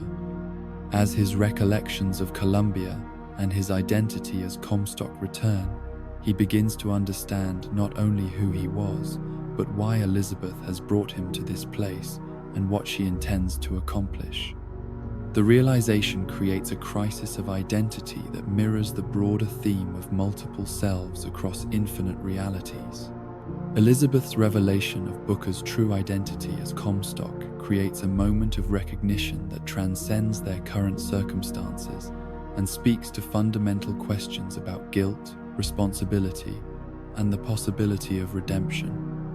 Her condemnation of his past actions reflects not just moral judgment, but personal anguish at the discovery that the father she had tried to save is also the man who had stolen her from her original timeline. The confrontation between Elizabeth and the man she now knows to be Comstock forces both characters to grapple with questions about justice, mercy, and the nature of identity across multiple realities. Elizabeth's anger at discovering the truth about Booker's identity conflicts with her lingering affection for the father figure he had represented during their journey through Columbia. The attack by Sally's Big Daddy protector results in Booker's death, but not before he has begun to understand the full scope of his crimes and their consequences across multiple realities. His final moments are marked not by defiance or denial, but by genuine remorse and acceptance of the justice that Elizabeth has brought to him. The Big Daddy's protection of Sally represents one of the few genuine expressions of love and loyalty that exists in Rapture's corrupted society. Despite the artificial nature of their bond, the relationship between protector and little sister demonstrates that authentic care and devotion can emerge even from the most manipulated circumstances. Elizabeth's survival of the Big Daddy attack comes at a terrible cost, as she finds herself stripped of her remaining quantum abilities and trapped in a reality where she possesses only mortal human capabilities. Her decision to remain in Rapture and attempt to rescue Sally represents a choice to embrace mortality and limitation in service of a compassionate goal that transcends her personal desires for revenge or escape. The discovery of her own corpse in Fontaine's department store forces Elizabeth to confront the paradoxes of interdimensional travel and the price of attempting to change the past. Her presence in Rapture represents a temporal anomaly that cannot be sustained indefinitely, and her continued existence depends on completing the mission she has set for herself. This encounter with her own mortality creates a profound shift in Elizabeth's understanding of her role in the multiverse. No longer the omnipotent being who could reshape reality at will, she must now rely on human intelligence, determination, and moral courage to accomplish her goals. The limitation proves both humbling and liberating, forcing her to develop new forms of strength and resilience. Elizabeth's infiltration of the ongoing civil war between Ryan and Atlas requires her to navigate the complex political and criminal networks that control Rapture's remaining resources. Her knowledge of future events, though fragmentary and incomplete, gives her certain advantages in manipulating the conflict to serve her purposes. Working behind the scenes, Elizabeth begins to orchestrate events that will eventually lead to Jack's arrival in Rapture and his confrontation with both Ryan and Fontaine. Her understanding of the connections between different timelines allows her to plant seeds that will grow into the circumstances necessary for Sally's eventual rescue. The process requires Elizabeth to become something she has never been before, a manipulator and strategist who uses deception and misdirection to achieve her goals. The moral complexity of these methods forces her to grapple with questions about whether good ends can justify questionable means, a theme that echoes throughout the BioShock universe. Atlas's capture of Elizabeth creates opportunities for her to observe Fontaine's operation from the inside, while also gathering the information she needs to complete her mission. Her imprisonment becomes another form of education, teaching her about the psychology of power and the methods used to control and exploit others. The revelation that Atlas is actually Frank Fontaine in disguise creates opportunities for Elizabeth to influence the course of events that will eventually bring Jack to Rapture. Her understanding of the connection between Jack's conditioning and the phrase, "Would you kindly?" allows her to provide Fontaine with the key to controlling his artificial son when the time comes. Elizabeth's knowledge of Jack's programming comes from her observation of events across multiple realities, giving her insight into the psychological and genetic factors that make him susceptible to verbal commands. Her ability to provide Fontaine with this crucial information represents the culmination of her journey from innocent victim to active agent of change. The torture and interrogation that Elizabeth endures at the hands of Atlas and his followers tests her resolve and her commitment to completing her mission. The physical and psychological abuse she suffers serves as a form of penance for her own past actions and choices, while also strengthening her determination to prevent further suffering. Elizabeth's final sacrifice involves trading her life and remaining abilities to ensure that the little sisters, including Sally, will eventually be rescued by someone whose moral development has been shaped by better choices than those made by Ryan, Comstock, or Fontaine.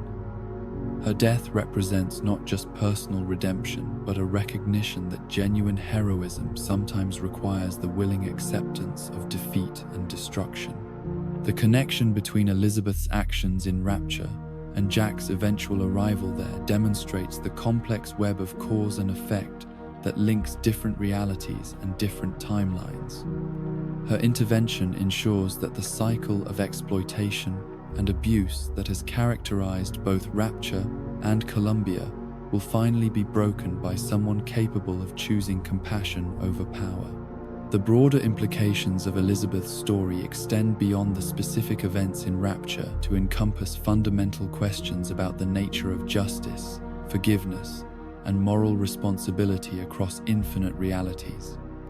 Her willingness to sacrifice her own existence to prevent further suffering demonstrates that true redemption sometimes requires the abandonment of personal desires in favor of universal compassion. Her final victory lies not in the elimination of all possible sources of evil or suffering, but in the establishment of conditions that allow for genuine moral choice and the possibility of redemption.